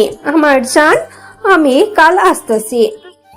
আমি সকালবেলায় তাড়াতাড়ি উঠে আম্মু মামির সাথে কিছু কাজে সাহায্য করে দিয়ে বাজারে গেলাম। এইদিকে মিমি আপু ঘুম থেকে উঠে সবাইকে এত ব্যস্ত দেখে কিছুটা অবাক হলো। মা, ও মা, আজকে কিছু আছে নাকি? সবাই এত কাজ করছো, বাড়ি পরিষ্কার করছো, কারণ কি? আরে মিমি, তেমন কিছু না, কিছু মেহমান আসবে তাই। ও তাই? আচ্ছা, আহমেদকে দেখতে পাচ্ছি না যে, ও কোথায়? আহমদ তো বাজারে গিয়েছে। ও আচ্ছা, আমি ভার্সিটি যাব, এখন আমাকে নাস্তা দাও। বস, আমি দিচ্ছি। আম্মু মিমি আপুকে নাস্তা দিতেই মিমি আপু নাস্তা করে কলেজে চলে গেল। আর মিমি আপু বাড়ি থেকে বের হওয়ার পরে ভাবি, আর একটু হলে তো সব সর্বনাশ হয়ে যেত। ভাগ্যিস তুমি ছিলা। এইবার থেকে কথা সাবধানে বলবা, কেমন? তারপর আম্মু মামি কথা বলতে বলতে কাজ করতে লাগলো। এইদিকে আমি বাজার সদাই করে বাড়িতে এসে মাকে সব বুঝিয়ে দিয়ে রুমে গেলাম। তারপর ফ্রেশ হয়ে ফোন টিপতে লাগলাম। এইভাবে ফোন টিপতে টিপতে কখন যে দুপুর হয়ে গেল তা আমি নিজেও বুঝতে পারিনি। দুপুর হতে আম্মু খাবার খেতে ডাক দিলে সুন্দর মতো খাবার খেতে চলে গেলাম। এখন সবাই মিলে খাবার টেবিলে বসে খাবার খাচ্ছি। তখন মামা বলল, মিমি, আজ বিকেলে কোথাও যাস না? কেন বাবা? আজ মেহমান আসবে তাই। আচ্ছা, যাব না। আর আহমেদ, তুইও কোথায় যাবি না? ওকে মামা। তারপর চুপচাপ খাবার খেয়ে রুমে এসে দরজা বন্ধ করে শুয়ে আছি। মনটা কেমন জানি খারাপ লাগছে। আমার এমন মনে হচ্ছে কেউ আমার বুকের উপর একটা পাহাড় ধসিয়ে দিয়েছে। এমনটা কেন হচ্ছে নিজেও জানি না। আমার মনে হচ্ছে আমি একটা অজানা জিনিস কাছে পেয়েও হারিয়ে ফেলতেছি। হঠাৎ মনে হলো এই মন খারাপ হওয়ার কারণ মিমি আপুর জন্য হচ্ছে না তো? আচ্ছা, মিমি আপুকে তো আজ বিকালে দেখতে আসবে। আপু কি বিয়েতে রাজি হবে? যদি রাজি হয়ে যায় তাহলে আমার কি হবে? আমাকে কে শাসন করবে? আমাকে কে দেখে শুনে রাখবে তখন? সি সি আহমদ, তুই এগুলো কি ভাবছিস? মিমি শুধু তোর বড় বোন, এর চাইতে বেশি কিছু না। কিন্তু বড় বোন বলে নিজের মনকে হাজার বুঝ দিলেও কেন জানি এই মনটা অস্থির হয়ে যাচ্ছে। বারবার কিছু হারানোর অনুভব হচ্ছে। আচ্ছা, আমি কি তাহলে? না না, আমরা কোথায় আর মামারা কোথায়? আমরা তাদের বাড়িতে থাকি, আর যদি এমন একটা কাজ করি তাহলে মামার সাথে বিশ্বাসঘাতকতা হবে। আমি এসব ভাবতেছি। এইদিকে মিমি আপু খাবার খেয়ে তার রুমে বসে বসে ভাবতেছে, আজ আমার কেমন জানি হচ্ছে, মনে হচ্ছে কিছু একটা এই বাড়িতে হতে চলেছে যা আমার অজানা। আমার মনের ভেতর অজানা ভয় কাজ করছে। আচ্ছা, বাড়িতে যে মেহমান আসবে তারা কারা, কেন আসবে? বাবা মা তো আমার কাছ থেকে কিছু একটা লুকাচ্ছে। আচ্ছা, মনে হয় আহমদ সব জেনে যায়। আহমদকে জিজ্ঞেস করে আসি। যেই ভাবা সেই কাজ। আমি নিজের রুম থেকে বের হয়ে আহমদের রুমের দিকে যেতে লাগলাম। তারপর মিমি আপু মনের সুখে আমার রুমে আসার জন্য রওনা দিল। যখন মামা মামির রুম পার হবে তখন মিমি আপু কানের বিয়ের টিয়ের কথা আসলো। তখন আপু চুপচাপ দেওয়ালে কান পেতে শুনতে লাগলো মামা মামি কি বলছে। আচ্ছা, তুমি যে মিমিকে না জানিয়ে এত বড় একটা সিদ্ধান্ত নিয়েছো, এটা যদি মিমি জানতে পারে তখন? দেখ, মেয়েটার একদিন বিয়ে দিতে হবে। মেয়ে বলে কথা, বিয়ে না দিয়ে কি পারি? তারপরেও তোমার মেয়ের কাছ থেকে জিজ্ঞাসা তো করবে তার কোনো পছন্দ আছে কিনা। আমি জানি আমার মেয়ে কোনো পছন্দ নেই, আর সেই বিয়েতে রাজি হবে। আর হবে না কেন? ছেলে আমেরিকায় থাকে, মাসে 1 লাখ টাকা ইনকাম, আর তার থেকে বড় কথা ছেলেটা অনেক সুন্দর, স্মার্ট। দেখো, তারপরে মেয়ের ইচ্ছাটাও দেখো। তোমাকে এত চিন্তা করতে হবে না, আমার মেয়ের চিন্তা আমি করব। আচ্ছা, তোমার মেয়ের বিয়ের সিদ্ধান্ত না হয় তুমি কিন্তু আহমদ এখনো ছোট, আর তার সাথে বিয়ে দিতে চাচ্ছ তার থেকে 4 বছরের বড় একটা মেয়ের সাথে। দেখো, আহমেদকে আমি নিজের ছেলের মতো ভালোবাসি, কারণ আমাদের কোনো ছেলে নেই। আর এমনিতে মিমির বিয়ে হওয়ার পর বাড়িটা ফাঁকা ফাঁকা লাগবে, তাই তাকেও বিয়ে করিয়ে দিচ্ছি। কিন্তু আহমদের থেকে এত বড় একটা মেয়ে 2-1 বছর হলে মানা যেত। কোনো কিন্তু না, আমি যেটা বলছি সেটাই ফাইনাল। এইদিকে মিমি আপু তো এগুলো শুনে রেগে মেগে আগুন। এতক্ষণ আমার বিয়ের কথা বললো, এটা মানলাম, কিন্তু আমার জানের বিয়ের কথা আমি কিছুতেই মেনে নেব না। ব্যাস, অনেক হয়েছে তোমাদের কথা, এখন আমি বলি।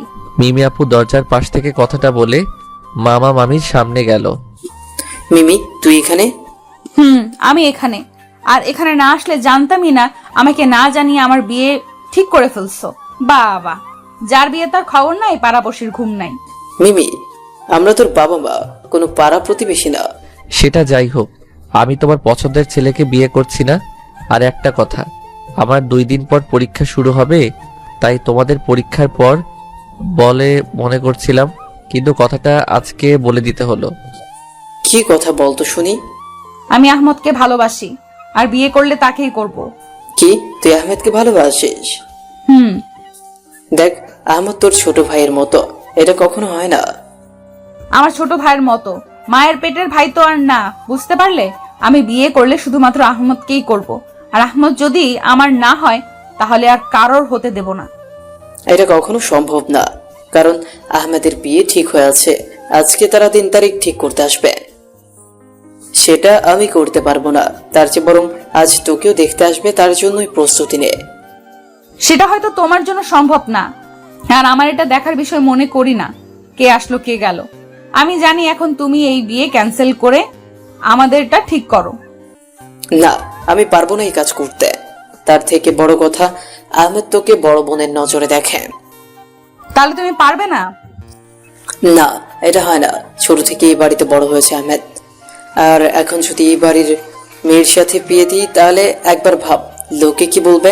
সেটা যাই হোক, তুমি যেহেতু বিয়ে ভাঙতে পারবে না, তাহলে যা করার আমাকে করতে হবে। আমার জিনিস আমার কাছ থেকে আলাদা করে ফেলবে, কত বড় সাহস! আমি বেঁচে থাকতে এটা কিছুতেই হতে দেব না। এটা বলে আপু রাগ দেখিয়ে রুম থেকে বের হয়ে গেল। এইদিকে মিমি আপু মামার রুম থেকে রাগ দেখিয়ে বের হয়ে আমার রুমের দিকে যেতে লাগলো। আহমদ, ওই আহমদ, দরজা খুল বলছি, দরজা খুল। এই বলে আমার রুমের সামনে এসে জোরে জোরে ধাক্কাতে লাগলো। দরজা ধাক্কানোর আওয়াজে আমার ভাবনা রীতি ঘটলো, চিৎকার করে ডাকতে লাগলো। এইদিকে মিমি আপু যেতেই, ওগো, তুমি মেয়েটার কথা মেনে নাও না, আমাদের মেয়ে আমাদের কাছে থাকবে, এতে আরো ভালো হবে। মামির কথা শুনে মামা যখনই জবাব দিতে যাবে, তখনই মামা মামির কানে আসতে লাগলো মিমি আপুর চিৎকার, যা আমার রুমের দিক থেকে আসতেছে। তাই তারা আর দেরি না করে রুম থেকে বের হয়ে গেল। এইদিকে আপুর চিৎকার শুনে কিছুটা ভয় পেয়ে গেলাম। ভাবছি দরজা খুলবো নাকি খুলবো না। কি হলো, দরজা খুলবি নাকি ভেঙে ভেতরে ঢুকবো? না না, আমি খুলতেছি। এইভাবে রাগ কেন? এটা বলে তাড়াতাড়ি দরজা খুলে দিলাম। দরজা খুলতেই আপু আমার কলার ধরে বলতে লাগলো, শালার কত বড় সাহস, আমাকে রেখে নাকি অন্য কাউকে বিয়ে করবে? ছোটাচ্ছি তোর বিয়ে করা। কি বলছো কি? আর কথা বলতে দিল না আপু। তার আগে আমার কলার ধরে টানতে টানতে নিচে নিয়ে লাগলো। এদিকে মামা মামি রুম থেকে বের হয়ে দেখলো আপু আমার কলার ধরে নিচে নিয়ে যাচ্ছে। তখন মামা বলে উঠলো, মিমি, এটা কি হচ্ছে? আহমেদের কলার ছাড়। না, ছাড়বো না। আমার জিনিস আমার কাছ থেকে কিছুতেই আলাদা করতে পারবে না। আমি আজকে আহমদকে বিয়ে করব। এটা কিন্তু বেশি হচ্ছে মিমি, আহমদকে ছাড় বলছি, তা না হলে ভালো হবে না। এটা তো কিছু না, আমার কথা না শুনলে আরো অনেক কিছু হবে। আর আমি কলার ছাড়বো না। দেখি বাবা তুমি কি করতে পারো। এই, তুই আমার সাথে হায়, আজকে তোকে বিয়ে করব। আপু কি করছো কি এসব? মামার সাথে এমন ভাবে কেউ কথা বলে? ছাড়ো আমাকে। এটা বলতে আপু এক হাত দিয়ে আমার কলার ধরে আরেক হাত দিয়ে আমার গালে থাপ্পড় দিয়ে, চুপ, একদম চুপ। তোর এই মুখ দিয়ে আরেকটা কথা বললে ঠোঁট একদম সেলাই করে দিব। মিমিমা, তুমি এইসব কেন করছো, একটু খুলে বলো। ফুফি, এটা তোমার ভাইকে জিজ্ঞেস করো। ব্যাস, অনেক হয়েছে। 3 দিন আদর পেয়ে পেয়ে মাথায় উঠে গেছিস, যা ইচ্ছা তাই করবে নাকি? এটা বলে মামার রাগ দেখিয়ে আমাদের দিকে এগোতে লাগলো। বাবা, আরেক পা যদি বাড়াও তাহলে এইখানেই রক্তের বন্যা বয়ে যাবে। এটা বলে মিমি আপু কোথা থেকে ছুরি একটা বের করে আমার গলায় ধরলো, আর এতে আমার অবস্থা খারাপ। একটু এইদিকে ওইদিক হলে নানুর কাছে চলে যাব। আর মিমি আপুর এমন কাজ দেখে মামার সাথে সাথে দাঁড়িয়ে গেল। মিমি, ও মিমি, পাগলামি করিস না, একটু বোঝার চেষ্টা কর। বাবা, পাগলামির এখনো কিছু দেখোনি। যদি আমার পথে বাধা দিতে আসো তাহলে আমি নিজে মরবো তো মরবো, সাথে আহমদকে নিয়ে মরবো। আপু, ও আপু, ছুরিটা নামাও। ওই কিসের আপু? বউ বলবি বউ, নইলে এখানে শেষ করে দেব বলে দিলাম। এই মাইয়া পাগল হয়ে গেছে। দেখতেছি তো। না মিমি, আমরা তোর কথা সব মানবো, তাও এমন পাগলামি করিস না। এইদিকে আমার আম্মু কিছু বলছে না, নীরব দর্শকের মতো চেয়ে আছে। শেষ পর্যন্ত কি হয় সেটা দেখতে যাচ্ছে। মামা রাজি হতে আম্মু আর মামি খুশিতে সেখান থেকে কোথায় যেন চলে গেল। এইবার ছুরিটা একটু নামাও, আমার কিন্তু বেশি ভয় লাগছে। তার মানে তোমরা আমার কথায় রাজি? রাজি, কিন্তু আমাদের মুখ থেকে শুনতে চাই এই বিয়েতে রাজি কিনা। এই বলদটা কি বলবে? ওকে তো যেই দিকে যেতে বলে সেই দিকেই যাবে। এর কথা শোনা লাগবে? তুমি রাজি কিনা সেটা বলো, তা না হলে কিন্তু বুঝতে পারছো। কুত্তা, এতক্ষণ চুপ করে আসিলি, যখন আরেকটু চুপ করে থাক। এটা বলতে আমি চুপ হয়ে গেলাম, কারণ যার গলার উপর ছুরি থাকে একমাত্র সে জানে। ভাগ্যিস আমার বুক ভরা সাহস, তা না হলে এক্ষুনি প্যান্টে প্যান্টে করে দিতাম। দেখেন আমার কি সাহস, এখনো পর্যন্ত ঠিক আছি। মিমি আপু আবার বলে উঠলো, আজ এই মুহূর্তে কাজই ডাক, আমি এখানেই বিয়ে করব। আমি রাজি। এবার একটু শান্ত হয়ে ছুরিটা নামা। এটা কেমন কথা? দেখ, তোর পরীক্ষা শেষ হোক, তারপর না হয় বিয়েটা করিস। আমার পরীক্ষার গুষ্টি মারি। তোমরা বিয়ে এখন দিবা কিনা বলো, তা না হলে আমি নিজে বিয়ে করতে কাজী অফিসে যাচ্ছি। তখন লোকে অনেক কথা বলবে। আচ্ছা, তোর কথা মানলাম, এখন একটু থাম, ছেলেটার দিকে একটু তাকা। কি অবস্থা হয়ে আছে, মনে হচ্ছে এখনই কিছু একটা করে দিবে। মামা এটা বলতে আপু আমার নিচ থেকে উপরে তাকাতে দেখলো। আমার ভয়ে হাঁটু কাঁপতেছে। এই আপনারা আবার ভাবিয়েন না আমার সাহস নাই। আমার কিন্তু এক বালতি সাহস আছে, যা এখন পুকুরে বেড়াতে গেছে। উফ, শেষ পর্যন্ত এই ভীতুটা আমার কপালে জুটলো। একে কখন যে সাহসী করে তুলবো আল্লাহই জানে। বলদ কোথাকার। এটা বলে আমাকে ছেড়ে দিতে আমি তাড়াতাড়ি মিমি আপুর থেকে 2-3 ফিট দূরে সরে গেলাম। আল্লাহ, তোমার কাছে লাখ লাখ শুকরিয়া, এই যাত্রায় বাঁচিয়ে দিয়েছো। এই বাবা, তাড়াতাড়ি কাজীকে কল দাও, আর আমি আহমদের বন্ধু বান্ধব আর আমার কিছু ফ্রেন্ডকে কল দিচ্ছি। মিমি আপুর কথা মতো মামা কাজীকে কল করে ডেকে আনলো, আর আপু তার ফ্রেন্ড আর রাফি শাহিনদের ফোন করে জানিয়ে দিল। আর হারামি দুইটা আমার বিয়ের কথা শুনে ঢ্যাং ঢ্যাং করে চলে আসতে লাগলো। মিমি আপু আমার উদ্দেশ্য করে বলল, জানো যাও, ওপরে গিয়ে রেডি হয়ে আসো, আর কিছুক্ষণের মধ্যে বিয়ে হয়ে যাবে, তারপর তোমার ক্লাস নিবনি। এখন উপরে যাও। তারপর কাজী সাহেব আল্লাহুম্মা আমিন বলে মোনাজাত ধরে আমাদের জন্য দোয়া করলো, বিশেষ করে আমার জন্য। তারপর সবকিছু শেষে আপুকে আপুর ফ্রেন্ডরা উপরে নিয়ে গেল, আর আমি রাফিন শাহিন ছাদে চলে আসলাম। এইভাবে 3জন মিলে আড্ডা দিতে লাগলাম। এদিকে মিমি আপু বাসর ঘরে বসে বসে গালি দিচ্ছে। ভাই আমার ভয় করতেছে, এই বলে রাফি আমার 2 পা ধরলো, আর শাহিন 2 হাত ধরে আমাকে তুলে নিচে নামাতে লাগলো। ওই কুত্তা হারামি, তোরা আমাকে নামা, শালারা তোদের একটারও বিয়ে হবে না, নামা, আমাকে নামা বলছি। এটা বলতে বলতে আমার রুমের সামনে আনতে আমাকে নিচে রাখলো। শালা, তোদের একটু দয়া মায়া নাই? এমন একটা বাচ্চা ছেলেকে এই রাক্ষসীর কাছে কেন দিচ্ছিস? আরে আমাদের বাচ্চা বাবুটার বিয়ে করে ফেললো, আর আমরা এখনো পারলাম না। ওলে আমার বাচ্চারে সমস্যা নেই, আজ বড় হয়ে যাওয়া। এটা বলে আমাকে রুমে ধাক্কা দিয়ে ঢুকিয়ে দরজা বন্ধ করে দিল। এই হালাদের মতো বন্ধু থাকলে শত্রুর দরকার নেই। এটা বলে মিমির দিকে তাকাতেই দেখি মিমি আমার সামনে দাঁড়িয়ে, আর আমার দিকে রাগীভাবে তাকিয়ে আছে, আর বলল, কয়টা বাজে এখন? ভয় ভয় বললাম, মানে 12টা। এতক্ষণ কোথায় ছিলি? ছাদে ছিলাম। এটা বলে আমার গালে থাপ্পড় দিয়ে বলল, এই তোর ঘরে বউ আছে সেটা মনে নাই? গালে হাত দিয়ে আছি, কিন্তু একটু আড্ডা দিতে দেরি হয়ে গেল। তা দেরি হলো কেন? আর এতক্ষণ ছাদে ছিলি, তাহলে রুমে আসলি কেন? ছাদেই থেকে যেতি। রুমে না আসলে ঘুমাবো কেমনে? তোর আজ কোনো ঘুম নেই, তুই আজ ঘুমাতে পারবি না। যা বাহিরে যা কুত্তা। এই এমনটা করিও না, তুমি আমার লক্ষ্মী বউ না? আইসে এখন ঢং ডাকাতে। বিয়ের আগে তো বলতি আমাকে ভালোবাসতি না, আর কাল না আমাকে রুম থেকে বের করে দিস। এখন আমার পালা, তুই এখন আমার রুম থেকে বেরো। এটা বলতে আমি মিমির কোমর জড়িয়ে ধরে বললাম, আরে আগে তো বড় আপু ছিল, এখন তো বউ, বুঝো না কেন? এই কুত্তা, ছাড় আমাকে, একদম আমাকে ধরবি না। তুই দেরি করে আইস, এর জন্য শাস্তি পেতে হবে, আর শাস্তি হলো আজ রুমের বাইরে থাকা। তাইলে আজকে রাতের কি হবে? কিচ্ছু হবে না, তুই এখন আমাকে ছেড়ে রুম থেকে বেরো। আচ্ছা ঠিক আছে, আমি রুম থেকে বের হচ্ছি। কি আর করব, বউ তো রুম থেকে বের করে দিচ্ছে। আমি না মিথিলা ম্যামের কাছে চলে যাই, সে তো আর আমাকে বের করবে না। এটা বলে মিমির কোমর ছেড়ে পিছন ঘুরতে যাব, তার আগে মিমি আমার চুলের মুঠি ধরে চারঠো ট্যাগ করে দিল। প্রায় 5 মিনিট পরে ছেড়ে মিমি আমার বুকে মাথা রেখে বলল, তুই যদি আমাকে ছাড়া অন্য মেয়ে বা ডাইনির কথা মনে করিস তাহলে তোর খবর আছে। তুই শুধু আমার, বুঝলি কুত্তা? তুই শুধু আমার, শুধু আমার। তো আমি কি করব? তুমি তো বের হয়ে চলে যাওয়ার কথা বলছো। তোর বের হতে হবে না, কিন্তু তোর শাস্তি হবে, আর রুমে হবে। আচ্ছা, শাস্তি না দিয়ে ক্ষমা করে দিলে তো হয়। আমি তোমার পিচ্চি জামাই না? ওলে আমার পিচ্চি জামাই রে, না তোমার ক্ষমা নাই। তুই রুমে দেরি করে আসলি কেন? তোর শাস্তি হলো আমাকে কোলে নিয়ে প্রপোজ করা।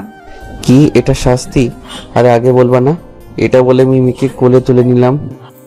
আরে আমার পুরো কথা শুনবি তো, তা না হলে আগে কোলে নিয়ে নিলি, তা না করে আগেই কোলে নিয়ে নিলি, কিন্তু এখন কোলে নিয়ে এসেছিস যেহেতু আর নামাতে পারবি না।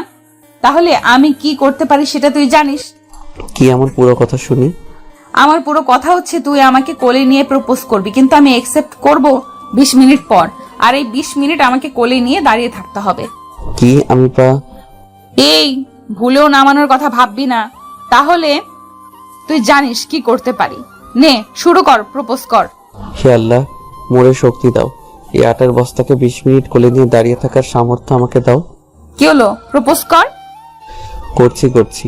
এই বলে বলতে শুরু করলাম, আমি যে কে তোমার তুমি তা বুঝে নাও। আমি চিরদিন তোমারই তো থাকবো।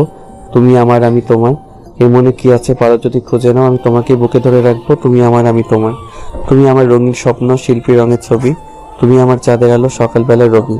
তুমি আমার নদীর মাঝে একটিমাত্র কুল। তুমি আমার ভালোবাসার সুন্দর গোলাপ ফুল। বাবা, অনেক সুন্দর হয়েছে। আমার জুনিয়র জামাইটা এমন এত ভালো প্রপোজ করে তা তো আগে জানতাম না। ওই বউ, এখন একটু নামো, আমি আর পারছি না। ও মা, তাই? আর দেরি করে আসবা? না না, আর দেরি করে আসবো না, এখন তো নামাও। এত করে বলছো যখন আমাকে, বিছানার কাছে গিয়ে তারপর নামাও। তারপর আর কি করবো, মিমিকে বিছানায় কাছে নিয়ে গিয়ে বসি। আমি মনের মতো বিছানায় শুয়ে গেলাম। আল্লাহ, কি বস্তা! আমার কোমরটা গেল মনে হয়। আর 40 দিন শোয়া থেকে উঠতে পারুম না। আমার জীবনের শিক্ষা হয়ে গেছে, মেয়েদের পুরো কথা না শোনা পর্যন্ত কোনো ডিসিশন নিব না। কিরে, এটা কি হলো? শুয়ে গেল কেন? তা কি করবো? কি করবি মানে? আজ আমাদের বাসর রাত, এই রাতে মানুষ কি করে জানিস না? না, কি করে? দাঁড়া, কি করে দেখাচ্ছি। দাঁড়াতে পারবো না, এমনিতে তোমাকে কোলে নিয়ে অনেক ক্লান্ত। এই আমি কারে বিয়ে করলাম, কুত্তা? কেন, নিজের জুনিয়র ফুফাতো ভাইকে। তোর বেশি মুখ চলে, দাঁড়া মুখটা বন্ধ করি। এটা বলে মিমি আমার ঠোঁটে কিস করে দিল। এরপর কি হয়েছে সেটা জানতে আপনারা বিয়ে একটা করিলেন।